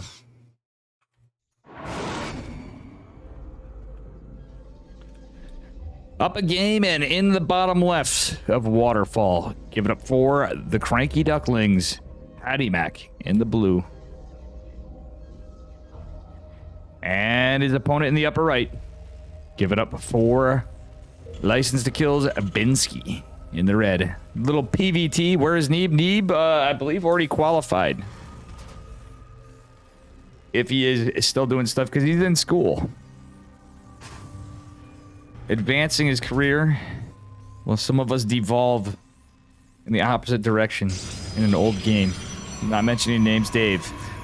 Alright, anyway. Moving on up here. We're going to close some stuff out. Sorry about that. And we shall see what is going on. Yeah, a little lag for a moment. That's okay. We shall be okay. Just checking a few things to see what was going on. If there is anything in my control that I can do for this. Looks like we're pretty good.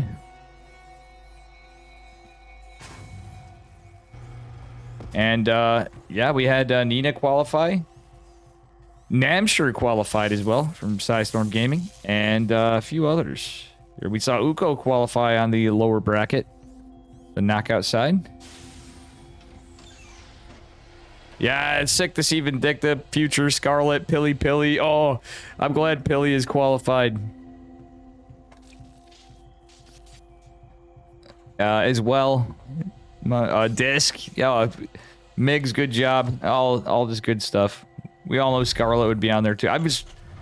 Let's be real here. Neeb, probably our most solid player overall in standings. Just International Man of Mystery no longer has certainly shown how well he plays.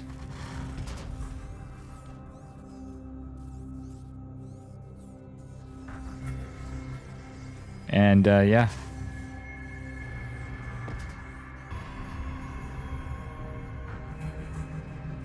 Double Adept opener here. I was on some Hopium for Trigger. Ooh, this is a cheeky play from our Protoss player. Binsky with a nice opener here. A nice, interesting opener. Gonna ignore the Reaper. Just going out. You know what? We're just gonna continue to build the depths. We're not even gonna go for this. We're gonna go try to find pressure across the side of the map. It's gonna be a 1-1-1. All Adept opener. Strange play from Binsky. Binsky with the... Or, sorry, from Patty Mac. Why am I saying Binsky? It's Patty Mac. It's my Protoss brother, Patty Mac. Fellow guitar player. Dave's just a boomer, but great games.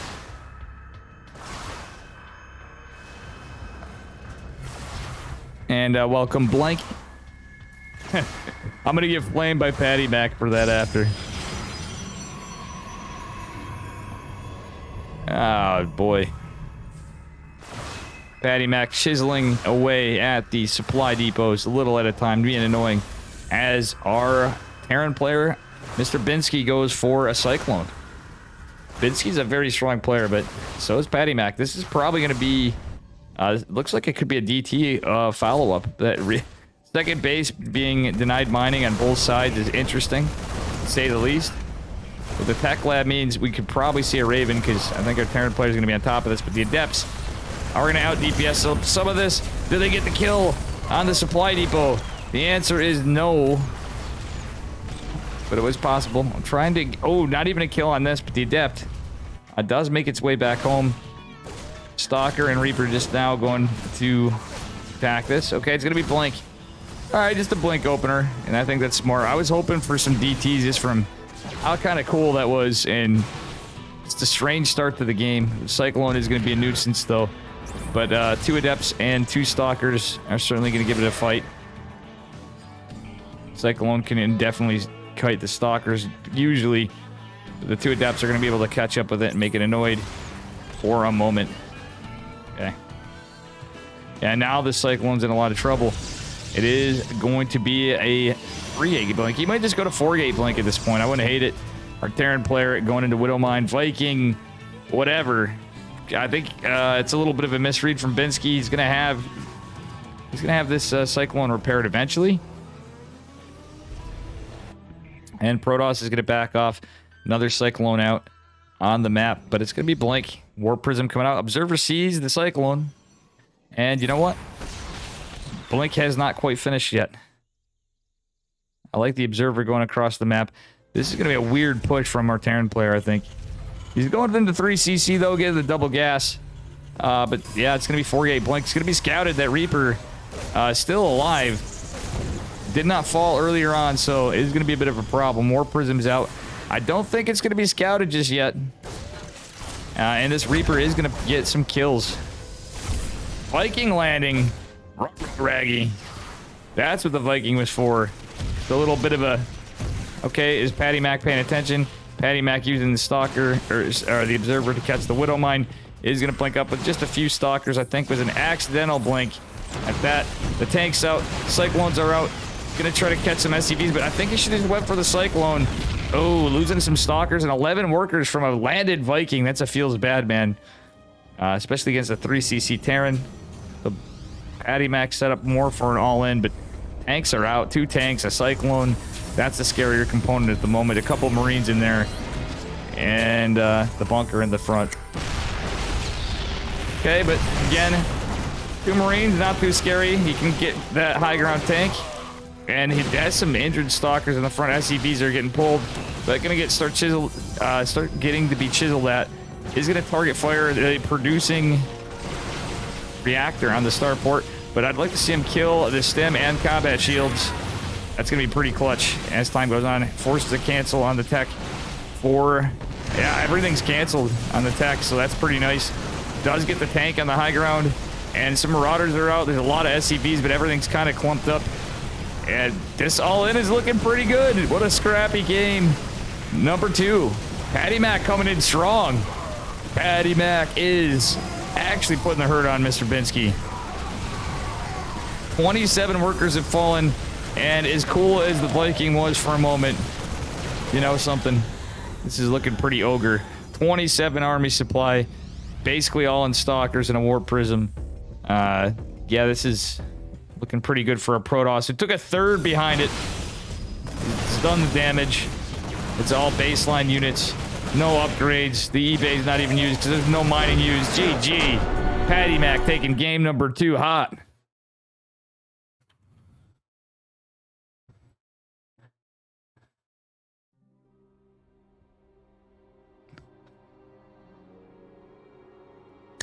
What up, Nemesis and Gene Sim? How you doing, Slip Chip?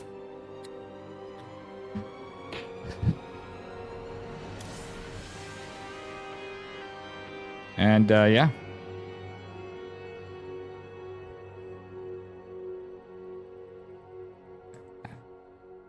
Patty Mac is a 2. Patty Mac up 2.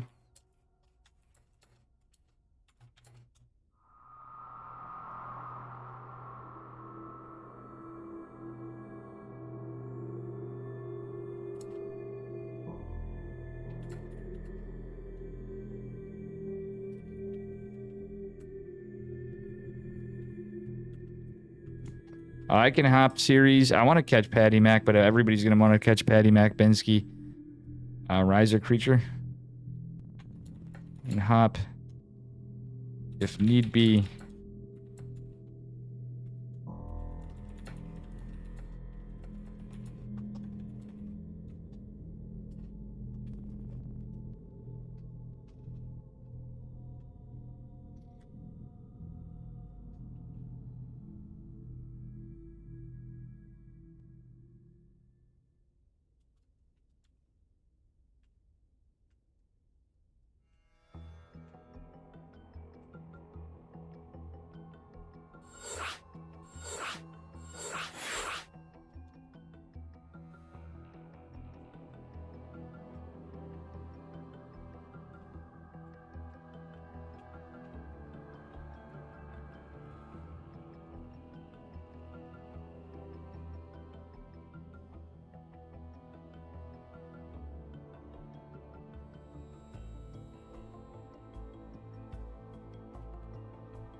Hey, cranky ducklings, what's going on?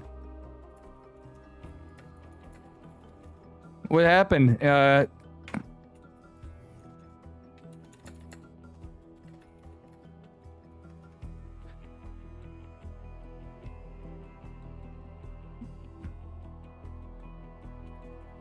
Guys. Alright, so unfortunately they might be having some internet issues. Thank you, cranky ducklings. I'm sorry if you had some issues here.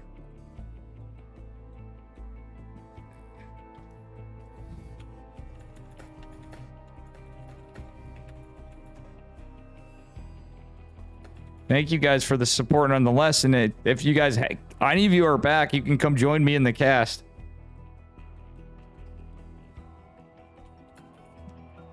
But we're about to go. I should check on this. Thank you guys. That really sucks if you lost connection. And welcome, Cranky Ducklings Raiders. We're approaching the end of this, but this won't be the end of the Dave stream tonight. Y'all know me. Well, y'all that do know me. I'm going to be doing bad job at ladder after this. Actually, we'll see. I might be feeling some W's after our series.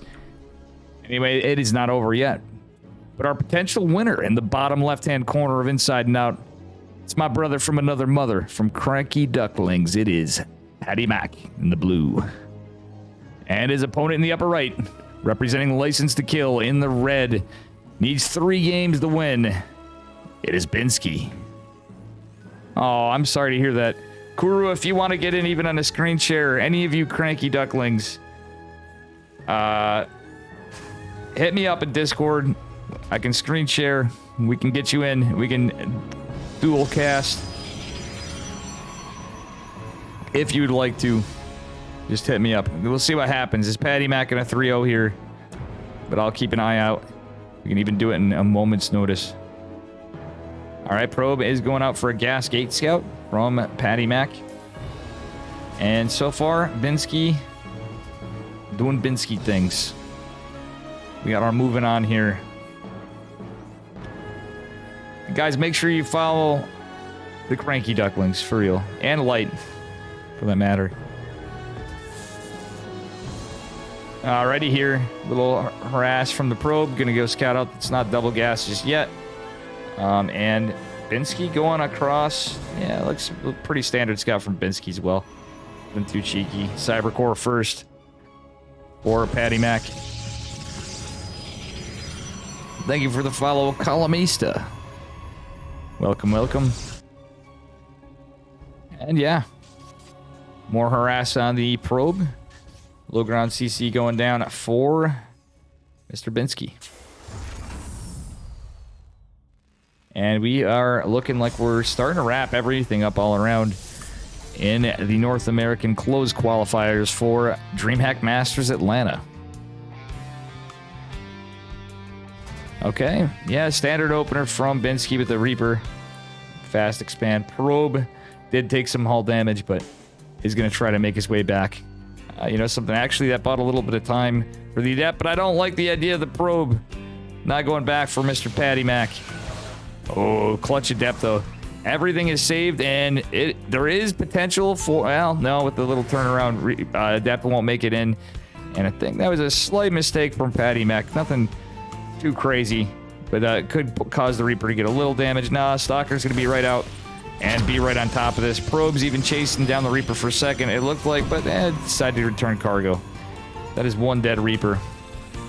Bunker will complete. It is going to be at least a factory. We'll see if it's probably going to be a 1-1-1 from the looks of it, as we don't see another barracks coming down.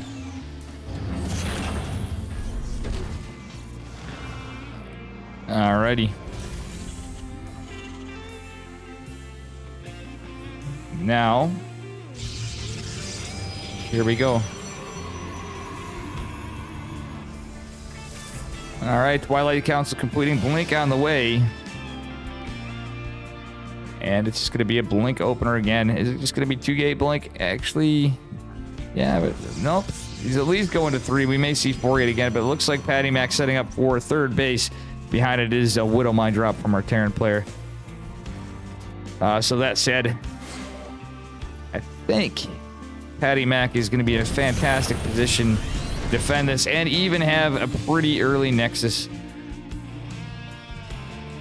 Yeah, we got Blink Chronoed, fresh Chrono. Oh, very early third base. A little greedy, but you know what? 3-gate Blink against this. This is going to be fine. He's got a Warp Prism. He's approaching 2-base saturation. Got his third started. Our Terran player is not going to go up for the drop just yet. Medevac's coming. Adept's going to make its way up the cliff. Not seeing any of this. Almost saw the Medevac. Was almost a little bit of a... imagine if that rally was just one hex over. I think it may have just seen the tip of the Medevac. Hey, thank you, Gene Sim. People are free to post links that are appropriate. But Banavaders, nah, that was a little inappropriate here. Thank you again, Gene Sim. All right, it's just a 2 Widow Mine drop, so nothing too committed. And there are 5 Stalkers to greet at Blink, finishing up possibly before this even goes. So this could be a catch that's going to scare the heck out of the Medevac. And look at this, getting in position, well prepared for it. We'll see. He doesn't know it's there, but he's prepared. Pylon is just going to be dropped here. A little later timing. It's going to be a Marine tank push. We're probably going to see a Raven. Yeah, it's probably going to be a Marine tank Raven push. Foul up with a 3-1-1. Pretty standard out of Binsky. All right. A couple Stalkers in position here for the drop. The drop is just indefinitely chilling. Kind of in an off time, hoping that his opponent's not prepared for this, but I do like this from Patty Mac. Patty Mac actually going out and getting vision on the map. Nice micro. Actually catching a lot of the Marines, doing a lot of DPS to him, so there's going to be fewer and fewer Marines as this assault pushes across the map. And yeah, the 10 probes did fall though, so the Widow Mines were, you know, that's a lot to defend. There was a Liberator behind this. Dave sleeping on the job. And gosh darn it, we're hecking hacked for the moment. Liberator is going to fall, though. And Binsky now on the lead of workers. That said, Patty Mac can reposition, get situated here, and be back in it. He's going into Psionic Storm. Do we have a charge fell up as well? It's a Psi Storm for the moment. Army supply lead in favor of Binsky, but not by much. We do not have stem, and +1 weapons are on the way for our Terran player. Observer is in obs mode, but there's a high ground tank somewhere. No, where isn't yet? They're just sieging up. Ooh, 2 tanks is going to be huge for our Protoss player. And I actually like this. The Mortal on the low ground chiseling away at him. Oh my god, this game's a little silly too. This is, well, lots of damage going down on the back foot from Widow Mines, but there's a lot of pressure going out from our Protoss player, who looks like he might actually get a... He may get a barracks, if nothing else, with all these worker kills. Binsky still in the worker lead. but Patty Mac's putting enough pressure on that he's delaying the heck out of the tech. We don't see Stim being researched. The Immortal actually kills one of the barracks. So the delayed Stim, the delayed everything else, and a faster Psionic Storm from our Protoss player, who's managed to eke back an economy, is going to be very helpful. Charge just now coming. I think that was a more awkward thing, but our Terran player is just going to go play defensive for a minute. He's like, well, let's see, let our opponent throw away their army. Well, I don't think that's going to be the case. I do not believe that is going to be the case. And, yeah. There you have it. Dave in tasteless mode. You can hear the lighter sparking. And all that good horse hockey. All right. Binsky kind of normalizing, getting that combat shields first. Probably a smart move because Stim's going to finish a little... this is going to finish quicker. They're about the same. War Prism going out with some Stormy Boy drops into the natural. This is actually going to be huge. Patty Mac now securing a slight worker lead and posturing for a 4th base, especially with some nice storm drops. Stormy Boy's doing the work. Oh, man. 12 workers and almost some more. With some juicy storms.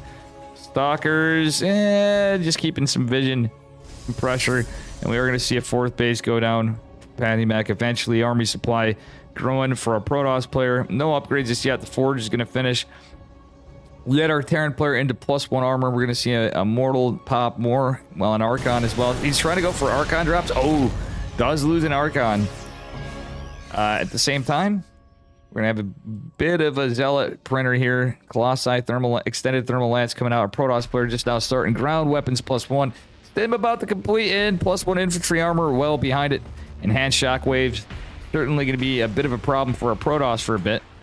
But Patty Mac's starting to get closer and closer on the army supply. Zealot may just scout these medevacs. Will it do so? Actually, unluckily for Mr. Binsky, the Zealot is going to see this. Patty Mac, though, putting some pressure on a supply depot that's unfinished. It has to be careful not to lose a War Prism, but it's going to get some damage on the Vikings, consequently. And you know what? Well, the medevac isn't cleaned up. A couple of units were dropped out. And our Protoss player does lose the War Prism, gets a Viking, and is going to YOLO the Archon, unfortunately, away from this. 4th base just now going down. Going to be approaching completion for Protoss. 4th going down for Binsky as well. Patty Mac, our boy Patty Mac, is actually in a fantastic position. Weird trades all game. Let's take a look at this. Yeah, it is certainly a little bit more effective trades for a Protoss player. In funny ways, delaying tech, but consequently with the faster storm, etc., we're kind of going off the Stormy Boys a bit, and losing the War Prism, I think, was a bit of an unfortunate situation. Stalkers are going to chase this medevac down. Okay, I like that he didn't blink the ones in the high ground away. He has done some damage to the medevac, and there's a 5th base going down as well from Patty Mac. Senior Patrick Light, how are you doing? Would you like to hop in and cast? Or are you going to fire your stream back up for the next game? Let me know what's going on, brother. How you doing, Whirly Derby, and Duck Huddler as well? And it's the slipperiest of jipperiest. Alright, it's going to be a little bit of a base trade-ish situation, but, ooh. Widowmine's going to actually cause a lot of friendly fire on these units. Patty Mac taking an interesting fight into this, but not a lot to defend. Disruptors are going to be caught out of place. There's going to be some Stalkers warped in. Not a lot of Terran here, and the medevacs running out of energy. The Ghost is going to help a ton. There's no shield battery, and the Disruptor is going to fall. A lot of the Protoss army falling, but Patty Mac still with an army supply lead. Colossi barely live and are going to be recalled, and it's only one Marauder. I really don't think he had to recall. Well, actually, yeah, the tanks. That was a very, very smart call from Patty Mac after all. Yeah, that 5th base going down is actually huge, so he lost some workers, but nonetheless, he has the ability to produce more and fix his saturation a bit, as he's going to go take his 3rd Nexus again.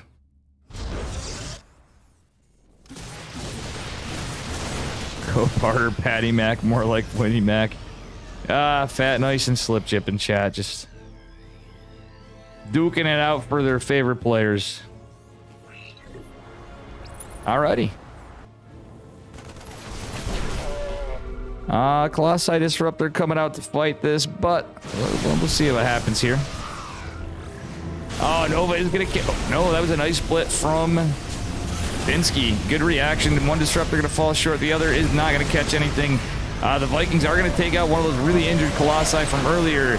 Stalker's trying to do the work with the Colossi, but looks like a kind of rough trade for Patty Mac in a way, but he did catch the 4th base, so that said, our Terran's now on 3 bases, getting mined out like heck on his main and natural. The main should be getting depleted very shortly. Over the army supply, not looking too good for a Terran player, but oh, those storms, even catching Ghost. Now that's awkward. EMP on the follow-up, pretty nice, and then the Disruptor is going to chase away the rest of this, catching some good units. My God, this is actually a really cool, scrappy game at number 3. Can our Terran player come back behind a base? Let's see, upgrades are coming in. Ship weapons coming in here. Another Colossi in production, but that's a tough call. Oh, he's going into Liberators. Got some long distance mining going for a Terran, which is about all he can do for the moment. Is unable to secure another base. And now Patty Mac has reclaimed his 3rd.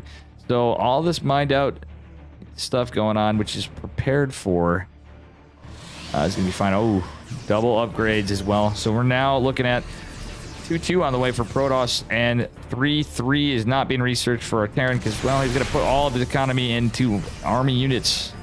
Army supply in favor of Binsky. The tanks have been pulled with this, though, which is actually kind of nice.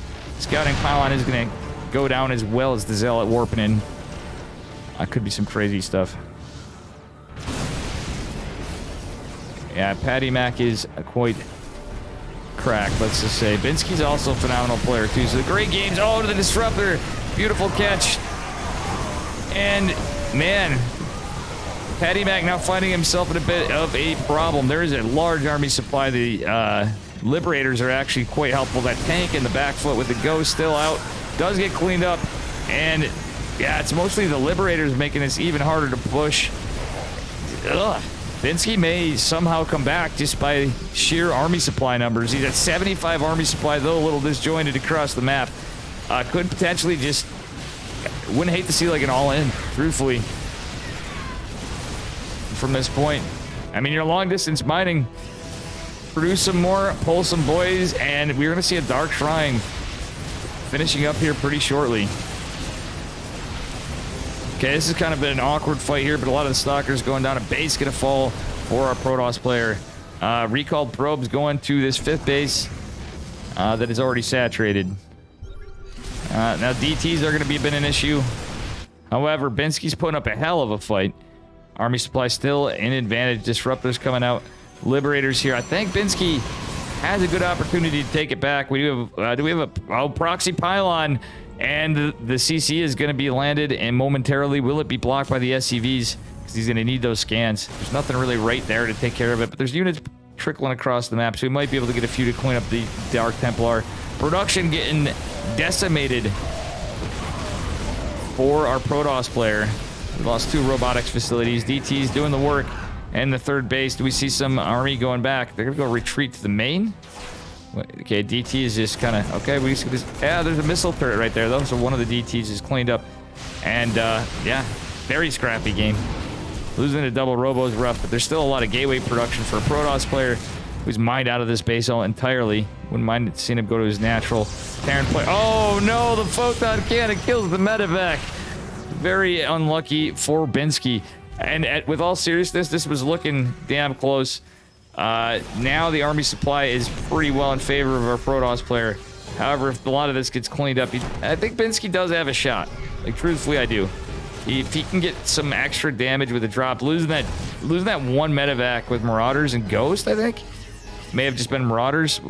Certainly didn't help. But, this 3rd base, well, whatever base it was, the natural floated over, is going to fall. Now it's looking rough, and we're going to see the boys pull now. Dark Templar is going to get some value on the bio in between, and workers potentially. Oh, but there's going to be a concave here. The boys are pulled. The boys are fighting. The EMP is landed. The Liberator trying to get some shots. The Stalkers are going to target fire. It does get one shot. Okay, Army is little in favor of Protoss still, but GG is called. And Patty Mac takes the series for the Cranky Ducklings. Very well played by both players. And, yeah, that was quite the game.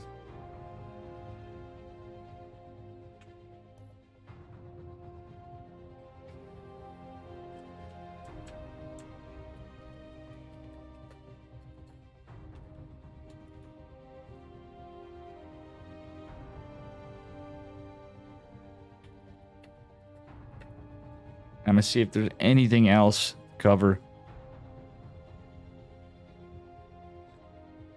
Excellent conclusion to that series. Very well done. A 3-0. Patty Mac actually Patty cracked.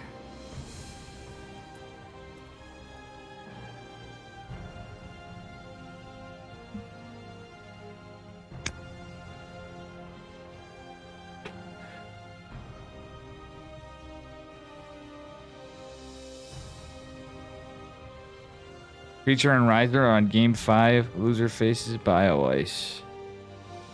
Okay.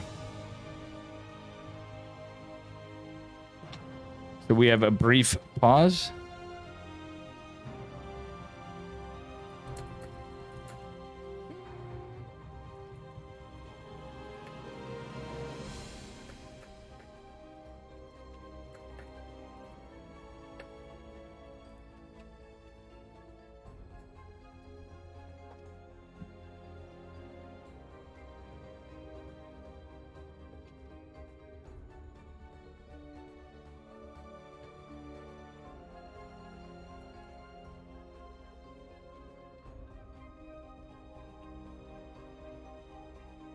I'm totally not messaging our boy Patty Mac right now.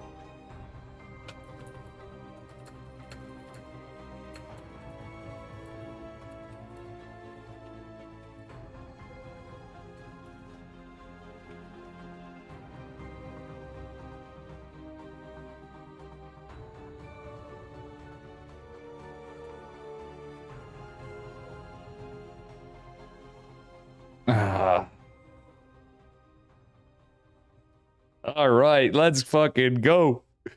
And thank you for the follows, guys. Anybody new here? Eek. Columnista and Yen. Always appreciate the follows here. If you want to support the stream, we're going to see who's coming up here. Loser faces Bio-Ice of Creature versus Riser. We'll see who qualifies.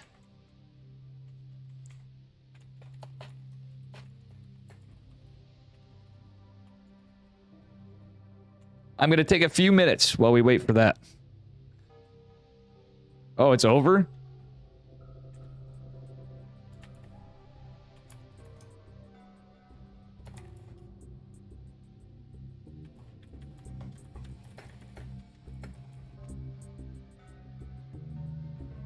Absolutely, Zesty Drink. I apologize for not catching the open number ones. And Light VIP and the Cranky Ducklings are back.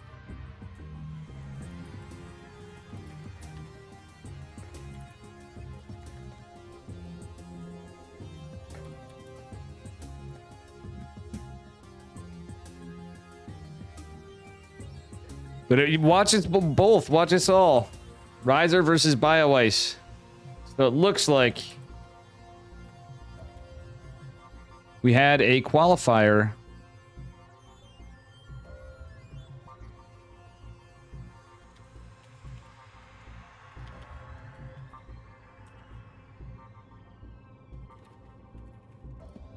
I'll be right back. Bear with me.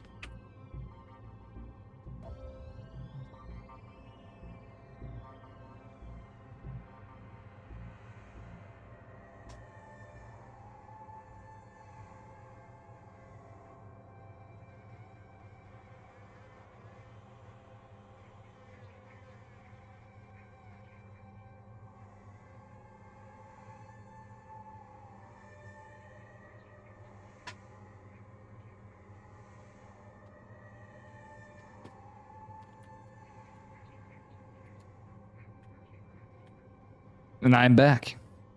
It is going to be a Riser versus BioIce. And Zesty Drink, I see you there. Smash that follow button. Alrighty, let's see here. I'm going to pop the Cranky Ducklings back up. Two guys, make sure you check out the Cranky Ducklings stream as they're back up in action.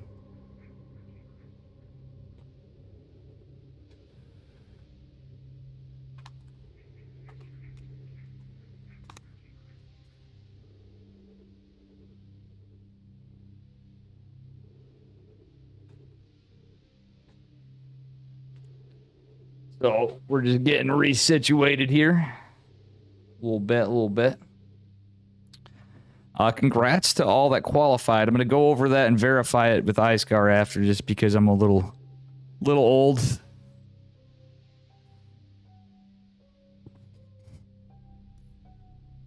And here we go. I'm going to try to put my Psystorm gaming bias aside here. I got to put on my ESL cast and face here.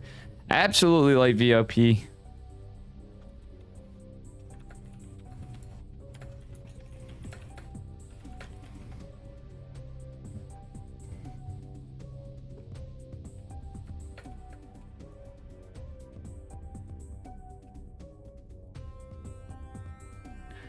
All right.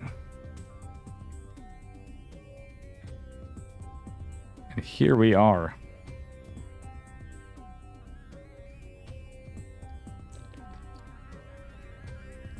Little water ASMR for you.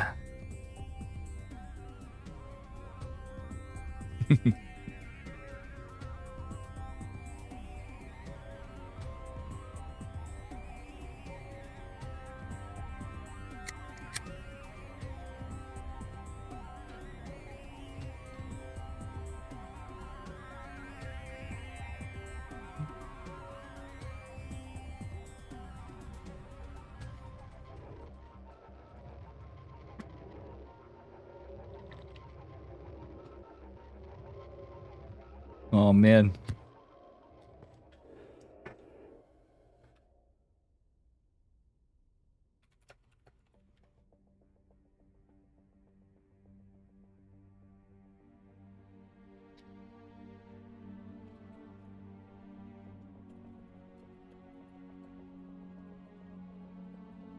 All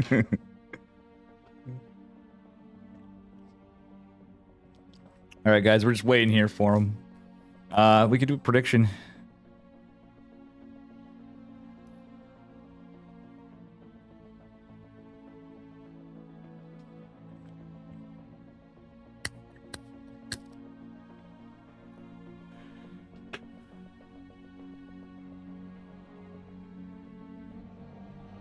And here we are.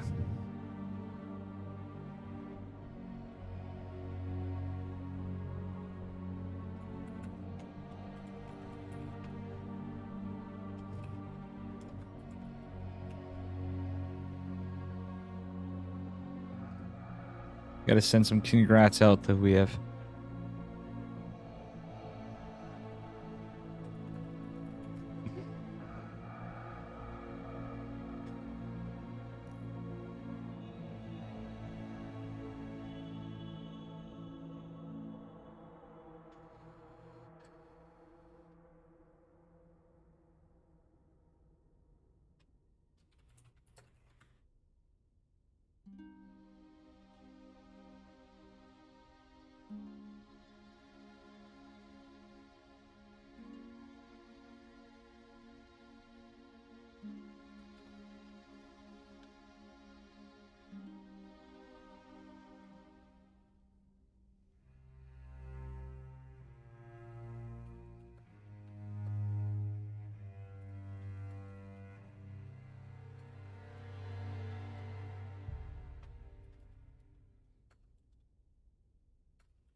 right, hydrate indeed. I have been hydrating. We got our match coming up here. They're just doing their vetoes. So we got, of course, the Cranky Ducklings on it. We got Mr. Pig and myself. Instead of an Aussie cast, I think Kuro is actually casting as well. With Light. And, Mr. Pig. You got your New York Dave covering, too. I'm actually interested to see. We don't have any... I'm sure those guys are set up for the big...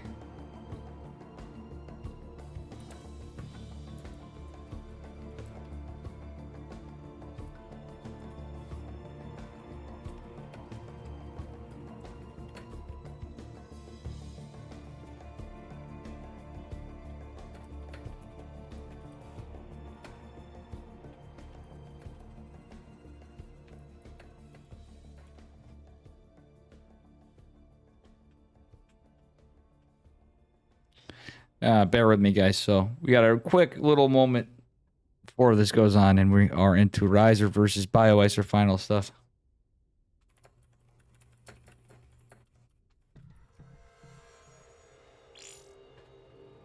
All right.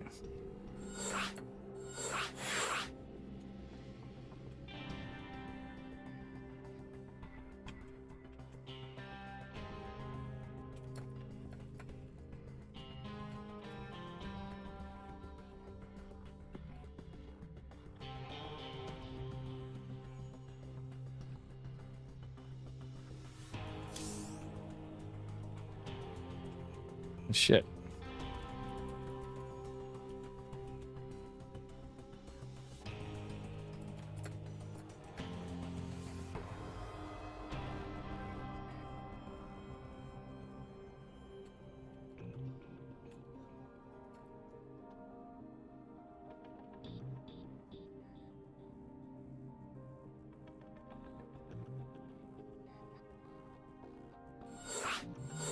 All right, here we are, guys. On to our last series, the cover of the DreamHack Atlanta North American qualifiers, closed qualifiers. Got to catch a little bit of everybody.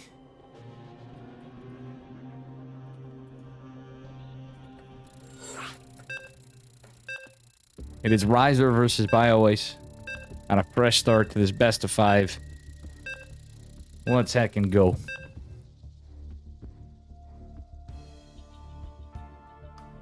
How you doing, Mr. Takua? We are doing fantastic here. I hope you're having a good one.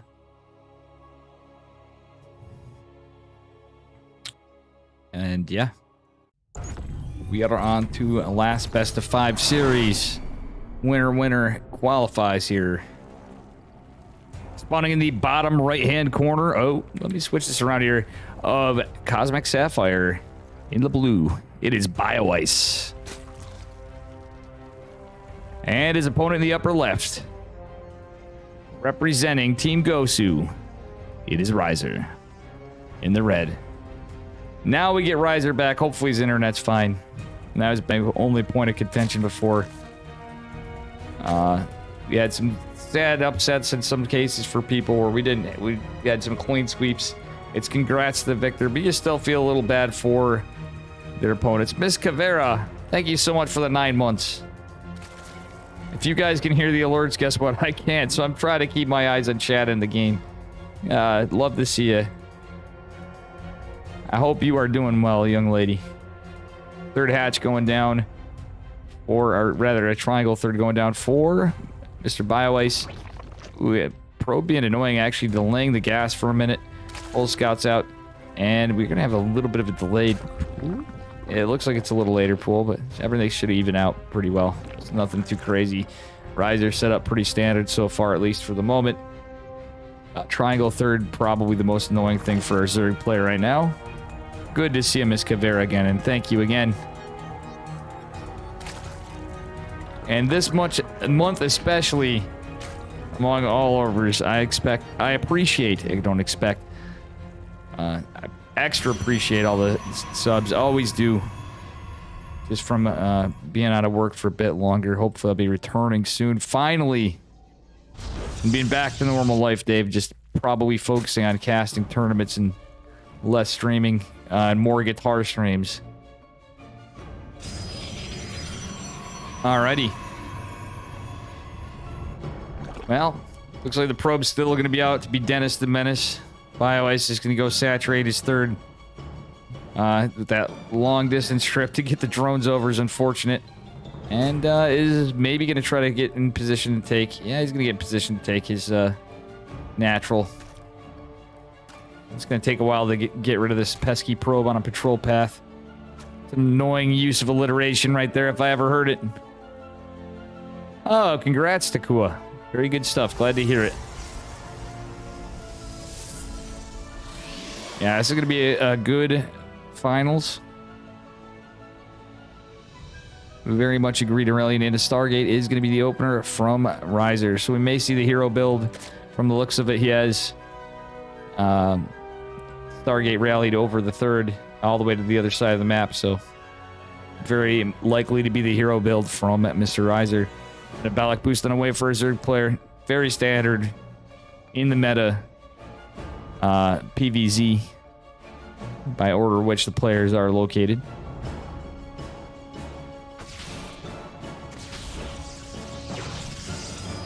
And yeah, that is not going to be one dead Overlord. It is going to make its way to the pillar for now, but now the Oracle's going to go in position, and our Protoss player is postured for Zerg toss, going for that early third base. Some Lings are coming out for some pressure. Oracle is going to pop here, and yeah, it's going to come over, give some vision for the Overlord. Ling's going to come pressure out, just a few. We do have Ling speed. Is the probe going to survive? That's the question. And the answer is heck no. Oracle and Stalker are going to scare the Lings away for now. Third base saturated for our Zerg player. We're on pretty much even workers right now. As BioIce is just droning up, getting the spores out for the Oracle. The Oracle's going to make its way out. But guess what? The Queens are in position at the third. Spore should finish just in time, though. So, yeah, with that little delay, the Spore's going to be out to give some defense.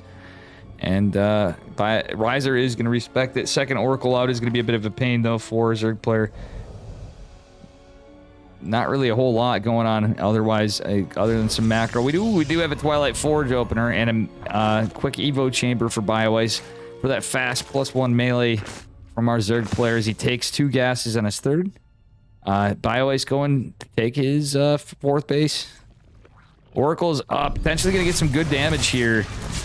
And that's some decent Oracle micro from Riser. Alright, BioIce does get his fourth base down for the moment. Lings are out just to get a scout at the least, maybe put a little pressure on, see what's going on. There's not a lot, so it's not really high committal, but ideally he's going to keep him alive. Oh, does try to get a probe. Is unable to do so, just causes some damage. Alright, behind this we have a lair, Baneling Nest, and that +1 melee coming down, +1 ground weapons and blink for our Protoss player behind this on the other side. We got the trifecta of Oracles being a little bit of a menace. Interesting wall from Riser.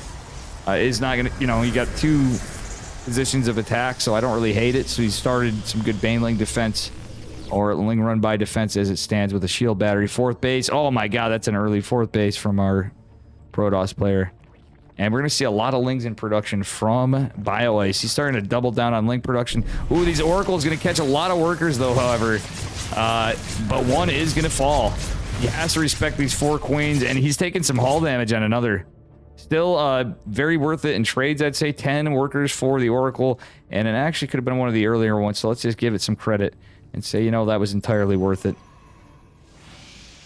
Got a couple Lings coming out for some pressure over here. Nothing too committed. Centrifugal hooks on the way for their Zerg player with a Hydra Den and Infestation Pit. We may see, oops, wherever the hell it is. We may see some fast lurkers from our Zerg player. He's certainly going for a Ling Bane bust. Fourth base is in a bit of trouble because that's a lot of Lings. They're all grouping together over here. Only 4 Stalkers. Going to be completely surrounded. Blink is not done yet. Only 2 Oracles to defend this. Shield battery trying to make its way down. And all the Zerg army is going to pressure this damn early fourth, possibly punishing it. Nice micro low with the Oracles and Stalker, nonetheless, from our Protoss player as he tries to camp and protect his units at the gases. Actually, 12 workers do fall for a Protoss player. Adept is going to hold this with no shield battery in the natural. It's a photon cannon, so BioIce for the moment going to respect this, going into +2 at the exact same time as our Protoss player. Yeah, there it is, +2 melee. Centrifugal Hook's going to finish up, so we may see some Banes get made here. Yeah, there it is. No shield batteries from Riser, which is definitely going to be a problem when the Bane bust hits, because that is a decent amount of Banes, and Bane speed is done. Ooh, Stalker's going to be pretty good at defense. Bane splitting around. Going to try to go into the nat where it's the least defensive. But yeah, the Banes don't find too much value. Lings not A-moving for a minute is not going to be the greatest thing. But the fourth base is totally cleaned up. We do have drones at... Oh my gosh. An accidental miss rally. The 3 drones. Fourth base does live. But our Protoss player is behind a little bit on economy. Is at a pretty decent spot. Going into charge a lot Archon. 11 Hydras on the way. And our Zerg player going for a 5th base behind it. So Protoss hasn't been able to put any pressure on as of yet, really. The Oracle work was pretty nice. But that, aside from that, there wasn't too much. Going to see another attempted Bane bust. Pylon is the only thing here. Again, no shield batteries. I like the production of Protoss, but would like to see some batteries go down, at least with this 1 photon cannon. Even just 1. Because now that Stalker and the Pylon's going to fall, more importantly, the 2 Banelings are going to get 7 workers. So now it's 69. Nice. Probes. 86 drones. And a 5th base for a Zerg player. A Protoss player playing that greedy style, but not opting for a 5th base, which is... you know, don't blame him. But at the same time, in the hero kind of style, it wouldn't be shocking to see him take one. It's time for him to get some value on the other side of the map. It's Stalkers and Archons, though. Not many Zealots. But that's a beautiful stasis where Banelings go burr, though. And are going to take a lot of shield energy from the first half of the Stalkers. And a nice blink forward from... Oh, my God. From our Protoss player. Trying to target player. The Hydras and Stalkers. Not the greatest against Ling Hydra, I guess, but they are doing okay. Some Zealots make their way in, and the drones are pulled. 8 drones falling. Or BioIce. Can BioIce hold this? Does have a slight army supply advantage, but there's no more upgrades going on. The layer is going down. Muscular Augment's in the way. We don't see... Did we see a Lurker Den that got... Nope, no Lurker Den. And BioIce is just trying to hold on here. He's starting to lose some Overlords potentially as the fight goes on. Basically pulling the kitchen sink here to try to fight this. You know, respecting this a bit more with the drones, but he is going to hold it.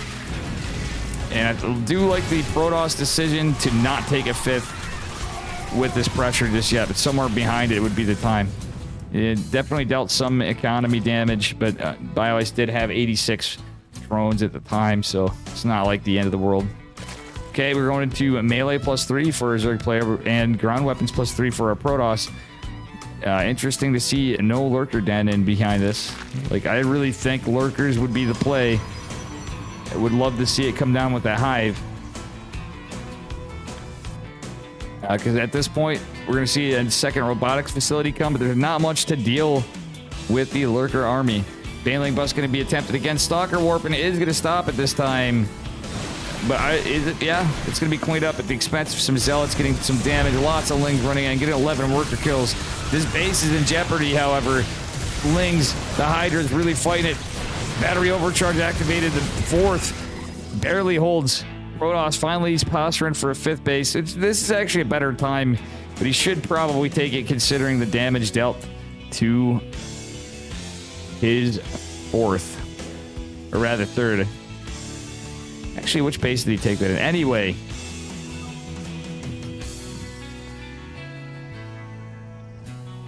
It's basically the hero build. He didn't go on 4... Everybody has their variant. We're going to call it the hero meta now, chat. It's essentially what it's become. Every player's got their little twist on it. Some I like better than others. Overall, it's a very tough build to pull off exclusively. I don't hate the Archon variety, but you got to have some tech. Adrenal Glands popping +3 still on the way for both players.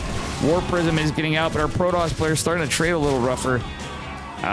Fortunately, we're not seeing the Lurker Den, but that's something we usually... Honestly, BioIce is a guy that's changing up his style this game with Hydras, but usually you see him pretty Ling Bane Ravager heavy. But I think he's finding his way around the hero build.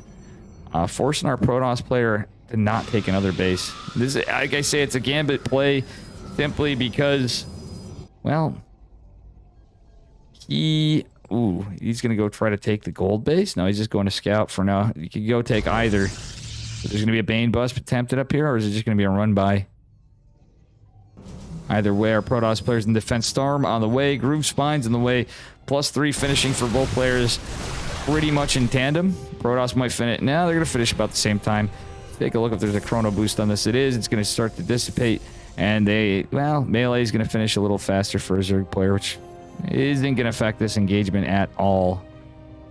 Yeah, the Lings are not pushing out. The Bane's not pushing out right at that moment, so we'll have +3 against each other. Lurker Den just now coming out, but still, that's not bad because our Protoss player also behind on a lot of tech that you need to worry about when you see Hydras. You got to anticipate Lurkers, and we don't even see Immortal production.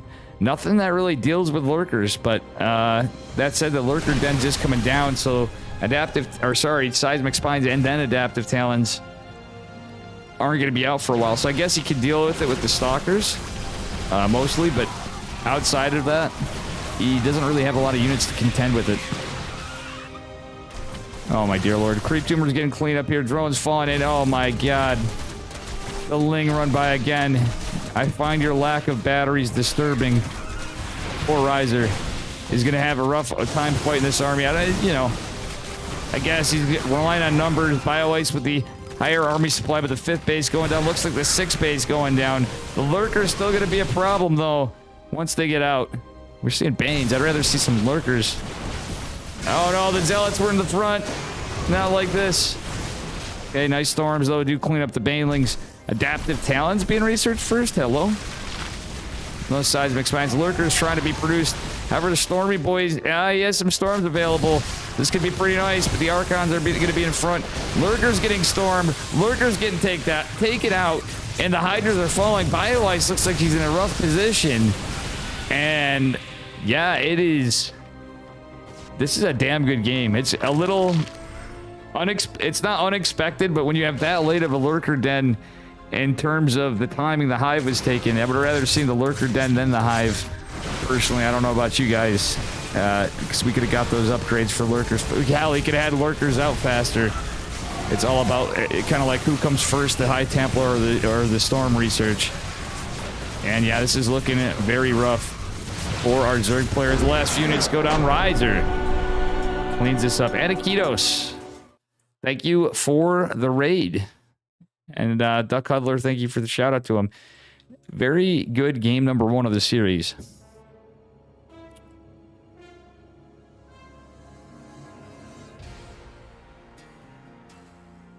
Gotta love to see it.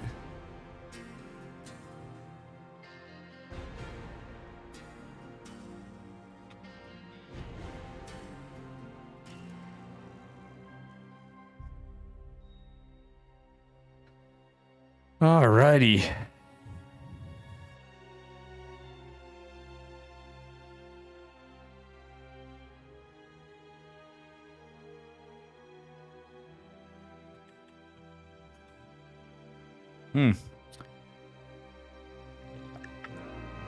Again, folks, after the stream, I might take a brief break after these games, and we're going to be on a ladder session.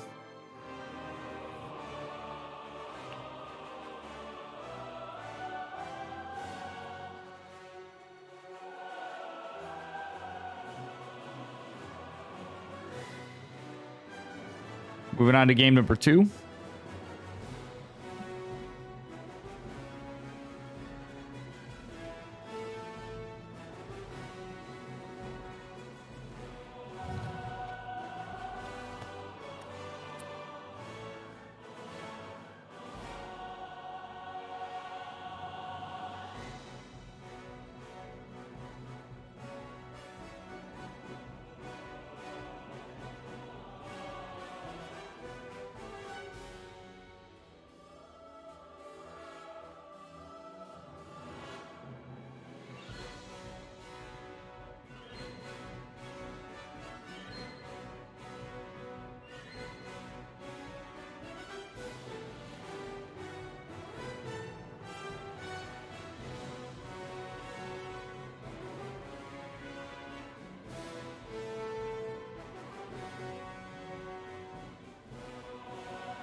And here we are.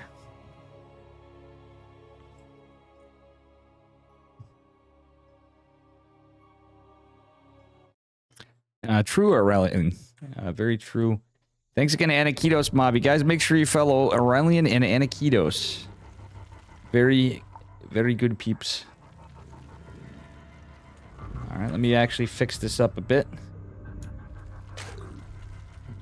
Bear with me. Here we are, and we're on to game number 2. Spawning in the bottom left-hand corner of Waterfall. He's blue. He represents Sidestorm Gaming. Give it up for BioIce. Wait, what the heck and heck? Hello? We have a little glitch here. Bear with me. Got a little bit of a problem here. This is unexpected. I've never had this. A right mouse button glitch. It's active, but scroll wheel not working? What the heck? Here we go. Thank you, guys. That has never happened to me, but we had something going on here. Anyway, we're on our second game, and apparently I'm not going to be able to scroll in unless I zoom. This is very odd. And it is going to be a cheeky opener from BioIce to Riser's eyes, maybe. It looks like a standard timing, but we'll see what happens here.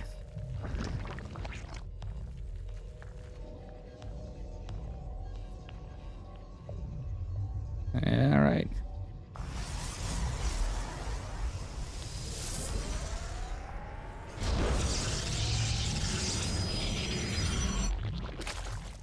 Alrighty here. Just doing a pretty macro opener from both players. BioIce not in a hurry to get his gas. And yeah. Not much else going on here. Just second gas, 22 pylon, etc., etc. Your standard opener for both. Probe going to be annoying, as was the case in game number 1 from Riser. Curious to see if we have a little differential play-in builds here. See if we see some resonating glaives or something else.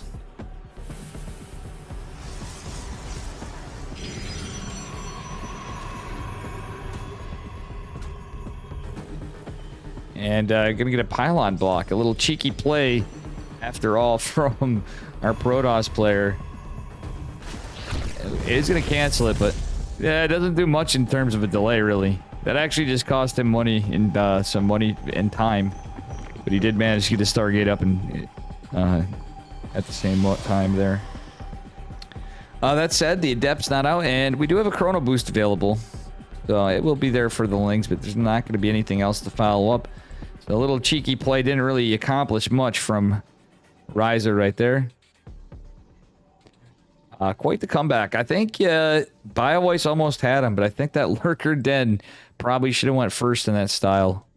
But he was, I think he was keeping Riser on the ropes in game number 1. Oh no, that is going to be a full surround. Oh, this could be very unlucky for a Protoss player. Yeah, he's going to lose some workers here as he defends. He's going to ultimately clean it up, but losing 4 workers and a lot of lost mining time in the process. Metabolic Boost going to finish up here. His cheeky plays backfiring a bit this game, and consequently, this is going to delay that early third if that's his game plan. Again, we would like to see, at least on my end, I don't know about you guys, I'd like to see a little build variety here, and let's see something else out of this Stargate, which we can see that Oracle resonating glaive adept play that happens sometimes, but it looks like it's going to be like a 4-minute third base.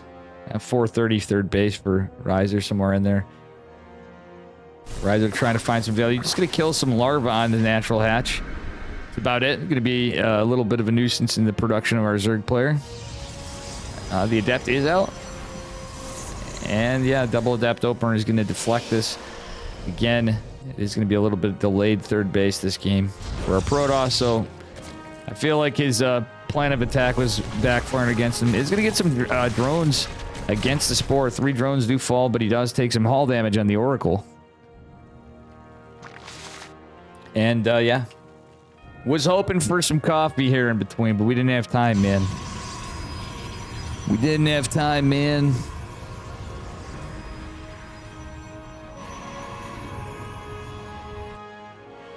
All right, fourth hatch going down, but we'll see what happens here. And we got some Lings pushing across the map. Getting a little Pestilence, hoping to catch a probe or two. Get some information. And are you going to scout? Pretty much what it implied to be the hero build. As the 3 oracles pushed out, he knows.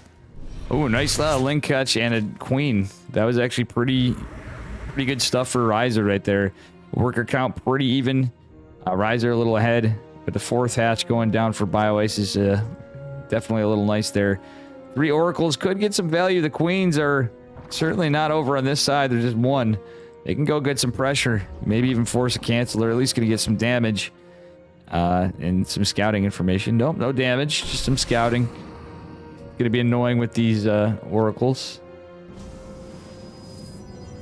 Riser getting a couple more gates with that blinking +1 coming. Melee is the choice of upgrades with a little later layer from our Zerg player who's gotten a Roach more in this game. Believe that was scouted.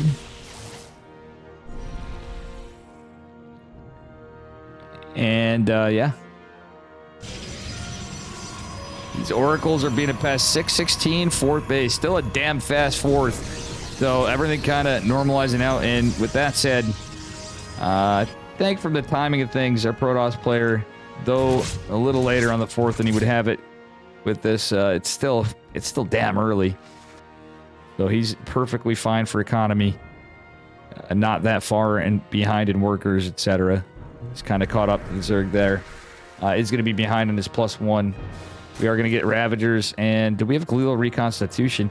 It is not researched yet because the layer was a little later for BioAce. He's going to want to research that pretty soon. Okay, we are going to double forge this game. Or double forge, Blink Stalkers, and Fast Storm. Okay, very cool stuff from Riser.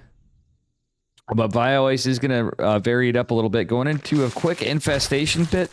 Starting out with Roach, Ravager, Ling, Bane. And with that fast Infestation Pit, I'm wondering if we're going to see Ultralisks. You guys are going to laugh, but I'm wondering if we're going to see Ultralisk, which can suit BioAce's style. And I've seen him do it before. Against the Mass Stalker Zealot army. I don't think Ultras are that bad. Like when they're in numbers. Let's see what damage he gets done with this massive Ling Bane army. And now they're even on the melee upgrades to ground weapons, but oracles are going to be a nuisance and catch a Ravager or 2. Yeah, it looks like another one will fall. Yeah, BioAce isn't paying attention here. Almost loses another one, but not quite. Ling's going to put some pressure on. There's a nice wall here. This time the cannon and battery are going to help hold it, but guess what? Banelings are finally amorphing. Centrifugal hooks has not been started. So I don't know if he's just chilling out there or what. And our Protoss does, I don't know. Never mind, it is a Zergling right there. It's going to be a slow Bane bust. There's nothing in the wall. If they went to the net, actually they're going to walk around the wall. They're going to walk right into the 3rd base. The photon cannon's going to finish. But you know what, boys and girls? 14 workers and counting are going to fall. 16 workers fell like dominoes for a Riser. BioAce is taking a 5th hatch behind this. Actually, I know it's... No, that's actually a pretty good timed 5th hatch. With everything said and done. The +2 melee. The Hive finishing up. Centrifugal hooks a little later. But it doesn't matter. Those were slow Banes doing the work. He's going to jump on top of the battery first. Get a surround in some of this. Honestly, going for the batteries and then the cannon is a smart move. He's going to go for all the static defense over here. And meanwhile, the Roach Ravager push is coming to the other side. There's a lot of static over here. Not a lot of Ravagers, but the the Ling army actually alone doing a lot of work over here.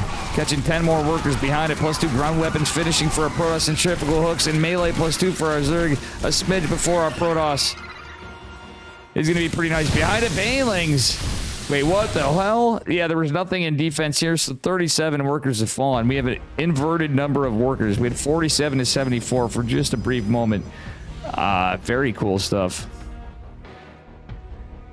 We got base Pashka, base Miss Cavero, base Duralian, base Alexandros, base Tater Tutor. Everybody's based in chat. And less triggers here because he doesn't like the base. All right. Zealots trying to get some work here. Got a nice transfuse from the queen. On the back foot of it, gonna save it.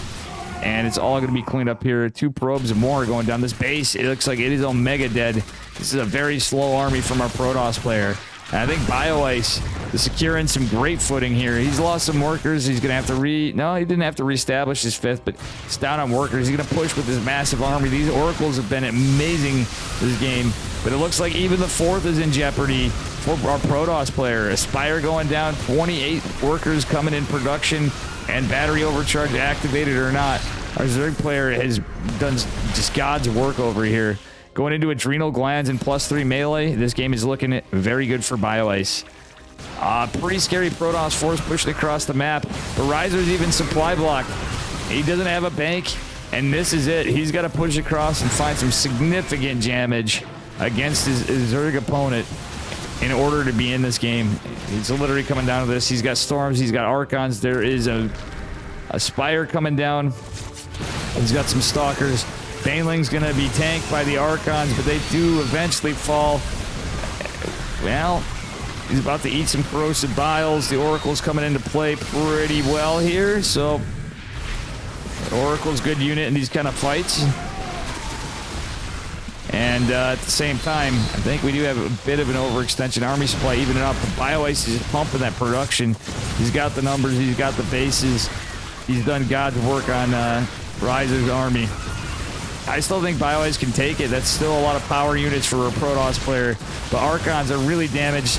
BioIce needs to take some good target firing, and I think once he cleans up the Archons, the Stalkers are, though, still a bit of a problem and not the biggest issue here. Yeah, he's going to clean this up. Army supply 58 to 29, and BioIce is just hammering on that production, getting those lings up. +3 finishing is going to mean that should be GG pretty soon. Let's see if Riser can do anything. I'm just telling you guys like it is. Like, people are like, Caster, man, you're supposed to keep us all excited no matter what. But you know what? It's going to be an uphill battle for Riser. Supply is actually pretty close. It's just the army supply and the unit composition, the +3 melee that I was a little worried about. Okay, does he hold? I think. No, GG. That's just it. I did the best I could. But game number 2 goes to BioIce, so we are now 1-1 in this best of 5.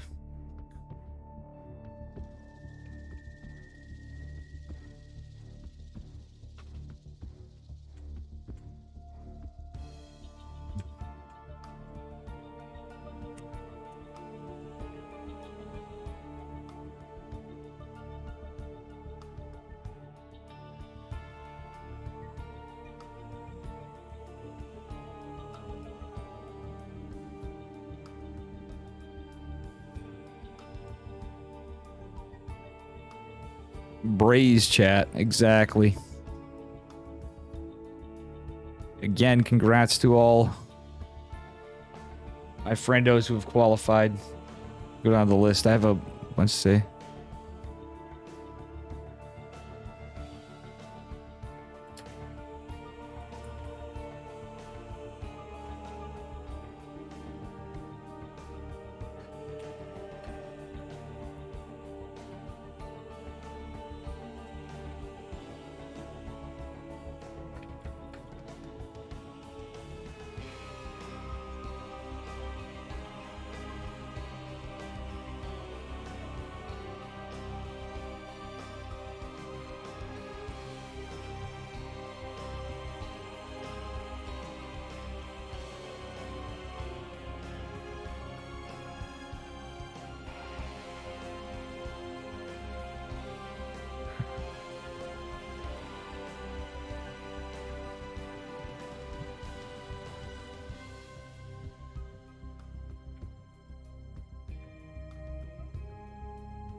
Alrighty.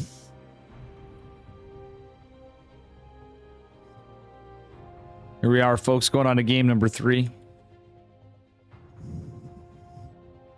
Imagine Zerg.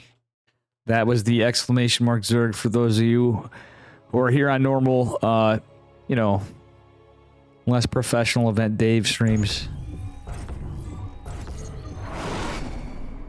Whatever, we're having fun now. We're approaching the end, spawning in the upper right-hand corner of Data CD's nuts.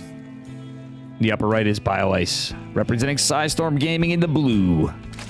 And his opponent in the bottom left, from Team Gosu, he's red. Give it up for our Protoss player, Riser. Okay, an early probe again. We're just gonna see the same shenanigans, I have a feeling. We haven't had any cheese the Protoss out of BioIce. Usually a man of honor BioIce. We don't see him do a lot of cheeky stuff here. And honestly, you can get the hatch. Nah, you can't get the hatch down, but he's gonna have to go take the third. He knows Riser is gonna be annoying.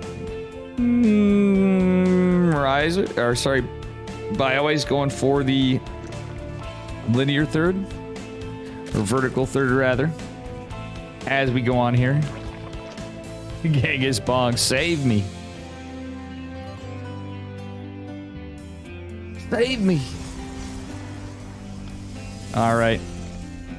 Nothing too cheeky yet from either player other than Riser being a nuisance with this probe. We saw it once, we saw it twice, we saw it a third time.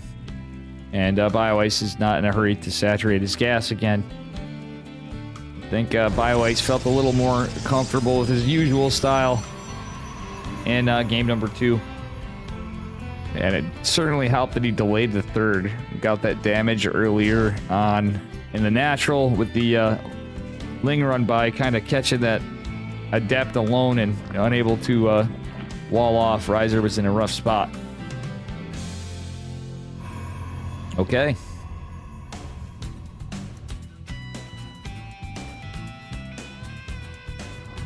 I just have a feeling we're in store for quite the series here.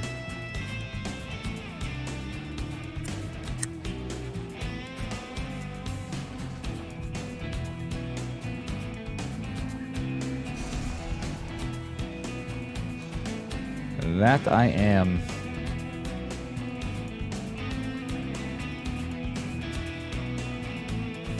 All right, we are gonna see a hatch finally go down here. It's actually not that late of a nuisance, but funnily enough, BioIce is gonna have it a little later,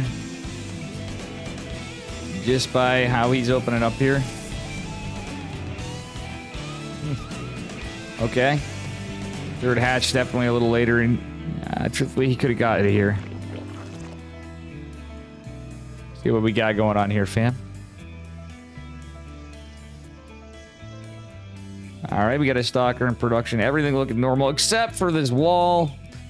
Oh, Riser pulling a Dave, pulling a hero, pulling a trigger. You can name a Protoss, and I can tell you who scuffed this wall, even if they're phenomenal players.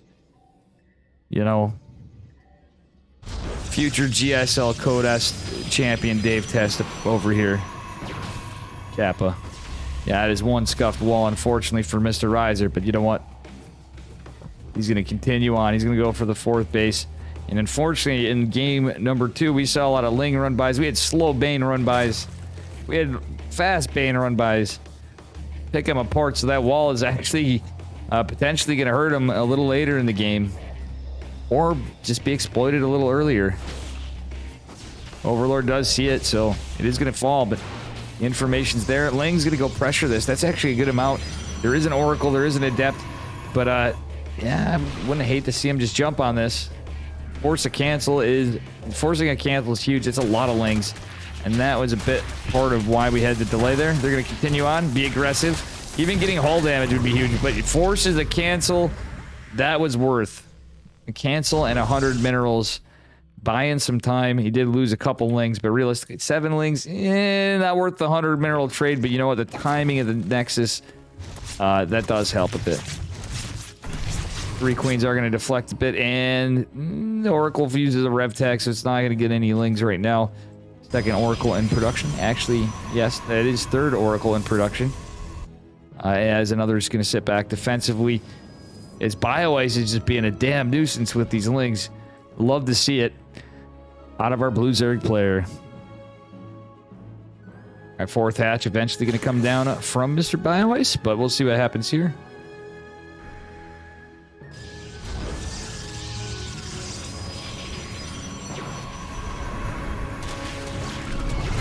All right, Oracles and the Stalker are going to clean up the Lings. That was a little overextension from BioIce, but he's going to get his third hatch here in a bit after he gets his Centrifugal and Spores.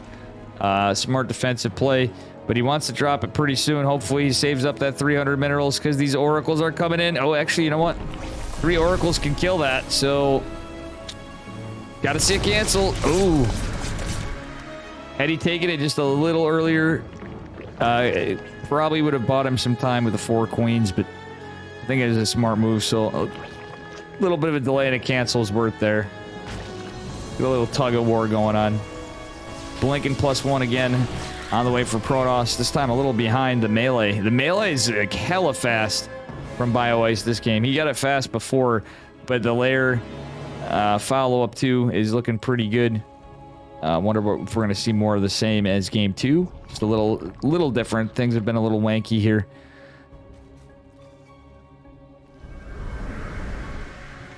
Yeah, exactly, Alexandros in chat. Spitting facts. BioIce just like, yo, we're going to bust this. If not now, it will eventually be Bane busted. For sure. Or Ravager busted. Doesn't look like we've seen even Roach Warren even pop yet. So... the commitment to Ling Bane layer going to finish up. Baneling Nest coming down, but it is going to finish a little later than the layer. Okay, nice scouting information from our Zerg player. It's not being too greedy, but it is going to go pressure in here. Yeah, that's 5 Oracles though from Risers. Actually pretty crazy. That's going to be pretty impactful, but you know what? It's going to be Hydras this game, and how I almost feel like this the Hydras this game are going to be way better than previously. Would like to see the Lurker transition, but our Protoss player could get a little cheeky here after. 5 Oracles is a lot of Oracles. But again, let's have some hopium. I think we're going to see fast Lurkers this game, folks. That is a way faster infestation pit this game as the Hydra Den finishes. Let's see if we get a Lurker Den a little earlier, too. 5th hatch has finished for our Zerg player. 4th is finished for Protoss. Army supply looking pretty even Stevens. It's mostly just Lings. For the moment, some Hydras in production. And we are going to see that fast Lurker Den. Fast infestation pit, Lurker Den, muscular augments, the Hive on the way. This is kind of what we want to see out of our Zerg player this game. Very good timings from BioIce. And this could be an anti-timing for our Protoss, considering he's going into Storm. The 2-2, all the other stuff, nice. But fast seismic spines and adaptive talons with Lurkers out already means we can get some value and we can have some strong defense. The mass Oracles is going to be nice, but what else is going on for Protoss? Do we even have a robotics facility? We do not. So no robo play, no Stargates, and truthfully, yeah, okay, he gets a robo right the hell now. He may have a shot. I'd like to see him just get just one observer and right away robotics bay and then another robotics facility. Just in case he does have enough Oracles, truthfully, so maybe you can skip the observer for now. Just want to see him get into that robo-tech. But we'll see what happens from here. +2 melee, gonna finish up for Zerg. We do have +1 ground armor, +2 ground weapons for our Protoss. Triple robo facility going down for our Protoss player. He has no static in his natural with the busted wall. But the Oracles are just gonna be annoying on the map. That's a lot of Hydras though. He needs a scout. A rev tag will tell him that there's Lurkers at his front doorstep. I guess triple immortal production might be enough if he can get there, but that's expensive to produce. And the cost efficiency, I think, now that we see adaptive talents coming again, we know how our Zerg player likes to do spam early stuff. +3 melee on the way. Pneumatized Carapace for the Overlords. And Groove Spines going for our Hydra behind us. Is Adrenal Glands also finishing up here, or on their way here. So as of now, our Protoss player is getting a Warp Prism, of all things. He wants to do some counter damage, but he needs to be able to contend with the army. Seismic Spines has just started. I do like the Stasis Wards. The Stasis Wardies. Good quality stuff here. Damn, there's a lot of stasis wards. I guess that could be pretty impactful. Just how long a watchtower going to fall without a problem as this huge Ling army just comes in. And our Protoss player looks like he's not going to be able to take a third for, well, he's going to, or third, a fifth base for a while. I'm thinking about the +3 on the way for our Zerg player. That said, our Protoss player going into 3-2 for armor, and it's double Spire. Man, BioIce is just playing this out really well. What he needs to get, but he needs to deny this fifth base. I just think in terms of army supply, it's looking about the same, but his composition is going to be great. Riser's starting to max out. Doesn't have a Robo Bay. He's going into the Fleet Beacon, and I think we've seen a lot of Protoss fall tonight, and other days recently kind of going this style. I know a lot of people gawk at disruptors, but I'm telling you, I'm telling you, man. I'm telling you, man. Totally not in honoring of Wootskill Kappa. This top 4 qualify. Yeah, a winner of this qualifies. Everybody you see on the upper bracket is qualified at the end. If you type in !B Kiwi Taco, that's where it's at. But oh, nice engagement. Decent storm. Some immortals are out. But that's a lot of lurkers. Definitely not enough immortals to fight this. The storms will help it, though. I guess we can kind of take this fight. He's chiseling away at the lurkers. The fifth base in jeopardy, but the beautiful stasis trap does help buy him sometime. One just runs out of time. It is one dead fifth base. However, our Zerg player getting into greater Spire tech behind it. But guess what, folks? If he goes right into Broodlords, he's going to be in some trouble. This is where the 3 carriers, even if the carriers are hidden, and our Protoss player can do this, he's going to need to secure a fifth. He's going to try to take this location, but the creep spread's too good in the northwest. As the Oracles, I should say, 4 have survived. Our Protoss player are going to come in, hopefully in time to clean up a lot of this creep.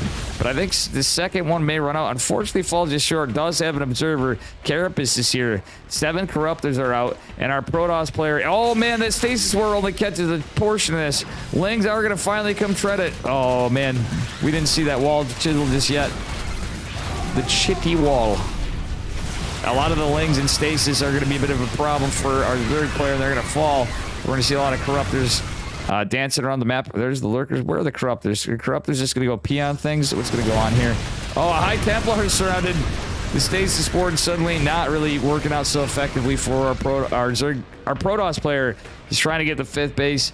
Rev tag is out. Broodlords are scouted. And guess what? Again, if all the Corruptors or Broodlords are... Yeah, BioIce's army supply is maxed. And you know what that means? That means not a lot of time for Corruptors. 5 are in production, so that is pretty good. There are some High Templar and an Archon here, but not really a whole heck of a lot else to deal with the Broodlords. Good amount of Immortals. Again, there's not a lot of carriers though, so yeah, that's not the fight you want to take when you got 3 carriers right there. 100%. Yeah, he's put him in the front. Oh, Jabate's 2 stasis wards.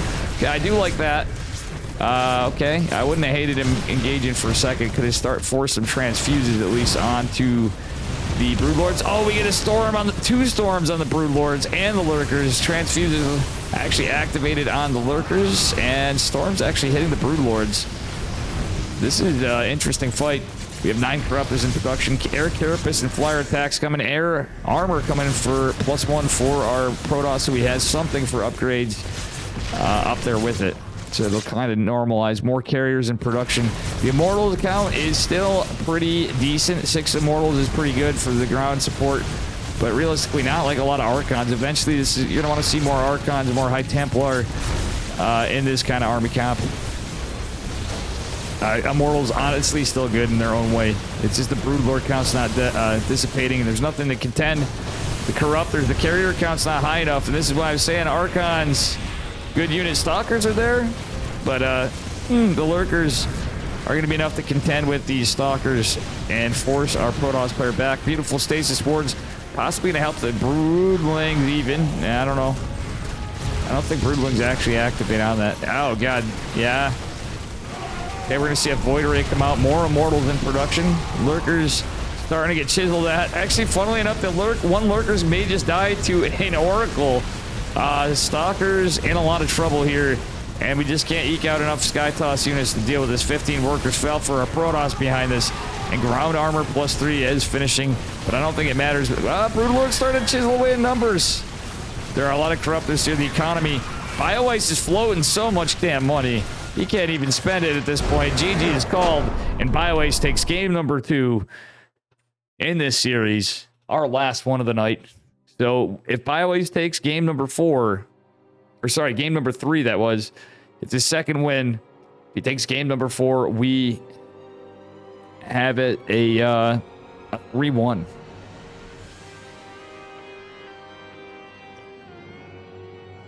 Very good stuff as we continue on here, chat.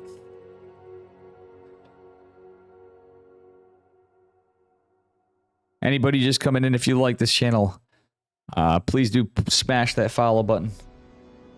Appreciate you. And yeah. Wait, is that it?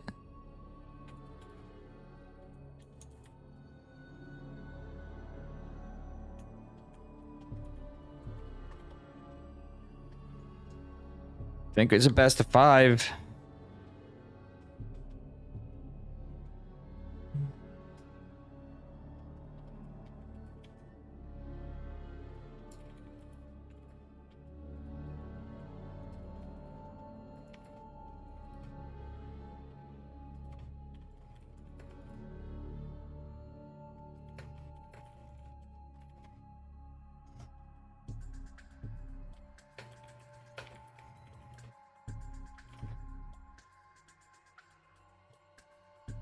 All right, just checking my old age here.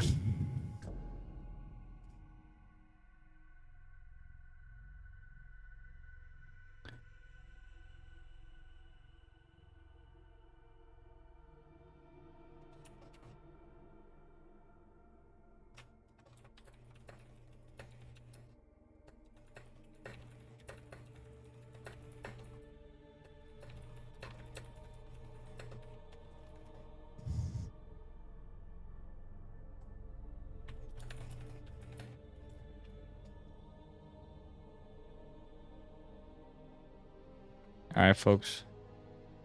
We be moving along here. I really would like to start some coffee, for the love of God. But this could potentially be the last one.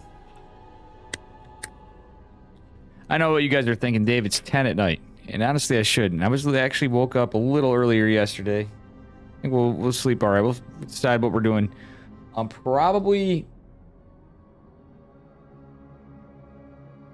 gonna take a brief break before that or after.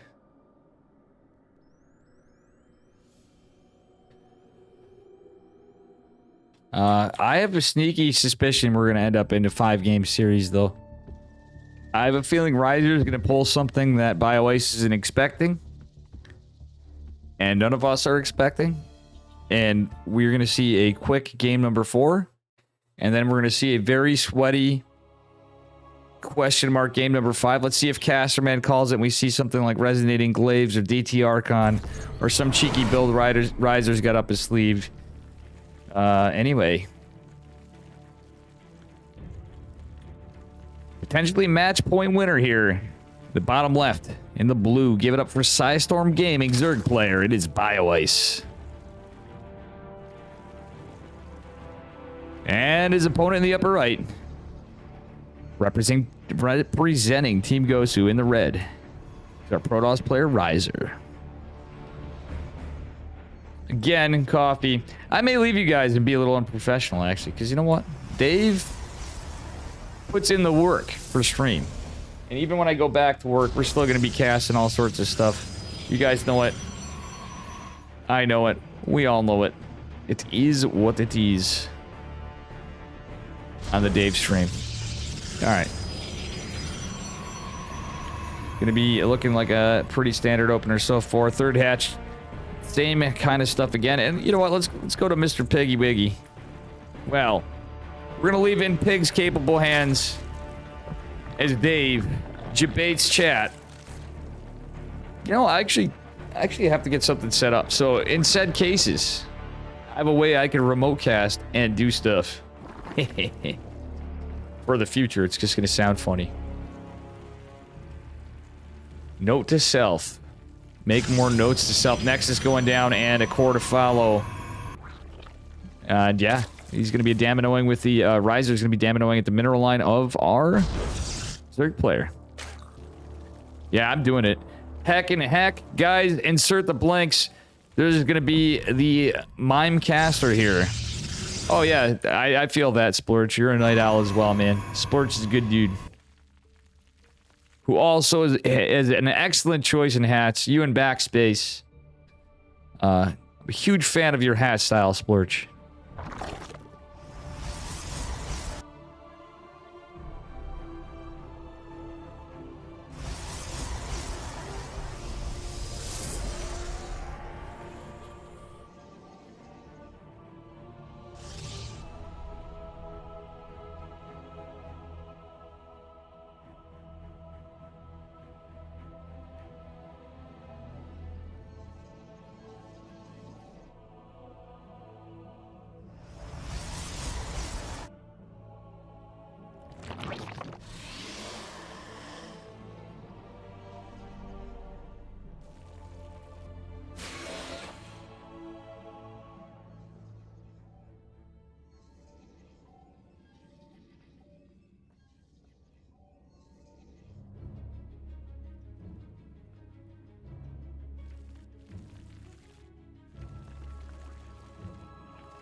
And while the oracles are flying out, I'm right here. Oh my god, Satan Savior with the 1,000 biddies. Very greatly appreciated. Again, anybody with the support. Satan Savior been pumping his train hard with support in the last couple months. Greatly appreciated. All for Zerg. Satan Savior, I always appreciate you, but sometimes it's funny as this goes on. I can't control who we're covering sometimes, man. And sometimes we can't control who's in the tournaments, but it's great to see these guys. BioIce, somebody we've covered quite a bit. The Oracles coming into pressure into the third base is Melee. +1 is on the way. Blink started for our Protoss player, but we don't see that +1 started just yet. He's going to get it just on the back foot. Obviously, he wants his Blink a little quicker. He's going to do a little bit of micro with the probes and the Wellness Stalker, and the Adept not going to do it. Oracle's not back in time. He loses his Stalker, and let's see the trade so far. Certainly in favor of our Protoss player right now. Can Riser come back and give us a 5-game series? As I said, I was hoping to see something cheekier out of him this game. Kind of throw BioIce off guard just to give us another banger of a series, you know, a 5-game series, but we'll see. We've seen some 3-0s. Anything's possible, folks.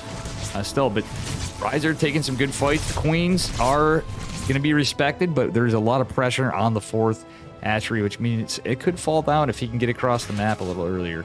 Oh, the 4th base denied for our Protoss player for the moment. We do see some Stalkers warping in, and +1 ground weapons and Blink on the way. A quicker robotics facility this time means we're going to have a slightly different build out of our Protoss player. That being said, BioIce is going to send some Lings across the map, and yeah, we don't see a Baneling nest just yet. Actually, we do. I'm a damn fool. No, I'm not a damn fool. For now, just started the coffee. You guys know Dave. We're doing what we got to do. Wouldn't be doing this on other coverage, but today it's feeling necessary. Oh my god, that is a quick cancel. That almost looked like it was going to be a kill, but Riser just too fast. Honestly, both these guys, I feel like they get to be very underrated players. I've captured them in plenty of tournaments, my own even, in ESL, EPT Open Cups. Fantastic players. Oh, Bane's killing a lot. And Oracle's finding some serious damage here.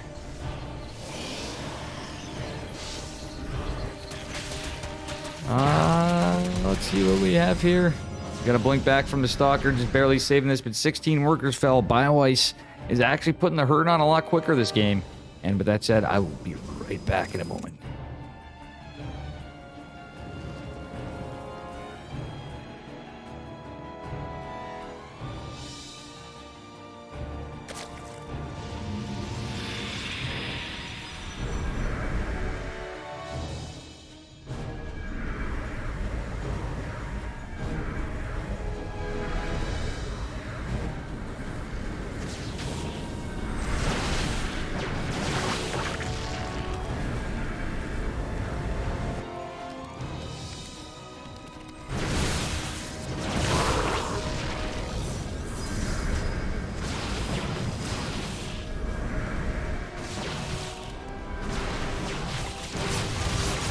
Oh, buddy, and what a fight do we have going on here as I come back in.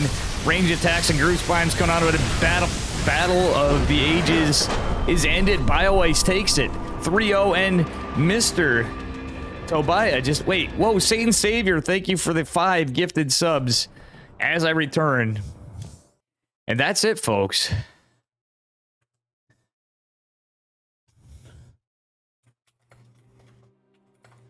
Thank you, Satan Savior, you legend. And that concludes the DreamHack Atlanta, DreamHack Masters Atlanta, North American Closed Qualifiers with a shit ton of good games. This will be available on my YouTube. I appreciate everybody. I'm going to have to do some stitching together things. I may just do a couple exports because we did have some technical issues. And I will be taking a break. I'll be back for a regular Dave stream. At least a bit of one. Probably going to hang out in the Discord for a few, just to chill with some homies for a bit. And, man, I appreciate all the love and support, guys. And all the viewership. It's been a fantastic pleasure covering all these DreamHack events so far. Damn, yeah, Satan Savior, a big supporter. A lot of you here. Before I end stream, just want to say, let's take a moment to look at who all qualified. So, BioIce.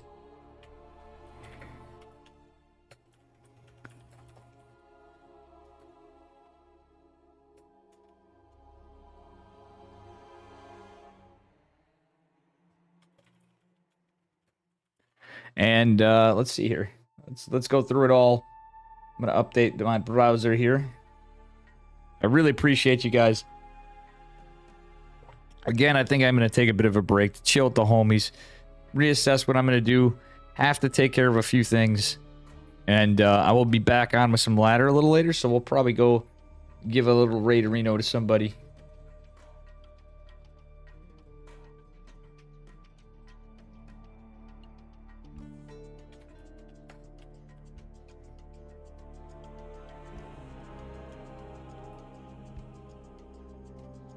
And thank you all. I got to give my thanks for the end of this. Let me go read it off. I'm just going to read it off to you because we've had a lot of support tonight. Oh, man. So I'm glad to see I'm not the only one. I'm actually not glad. Unfortunately, we all have some internet issues sometimes. There were other folks with it. We had a little bit of a glitch here and there. We're gonna read off all the thank yous real quickly. Again, I will be back. I'm gonna make it 2 minutes from now. A Satan Savior, thank you for the 1,000 bits. the bits guy, and I'm going to read off all the subs that were gifted. He gifted 5 of them. And I believe Tater Tutor gifted one before. Thank you all. Everybody here from the mods watching, helping out, lending a hand. Taking care of ban evaders, etc. Greatly appreciated. And, bear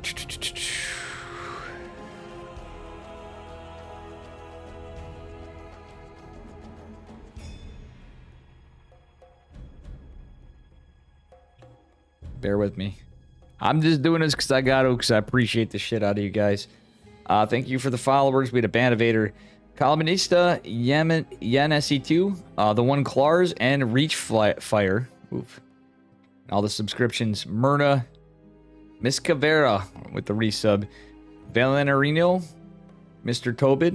Toby, Dragon Power, GM Patty Mac gifted the sub. Con with the sub, and did Con sub earlier and I missed it.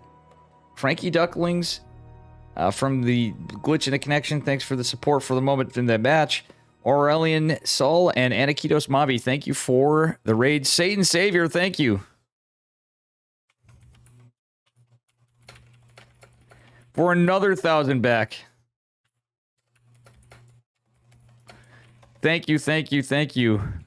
2,000 bits. With that said, we're going to look for a raid.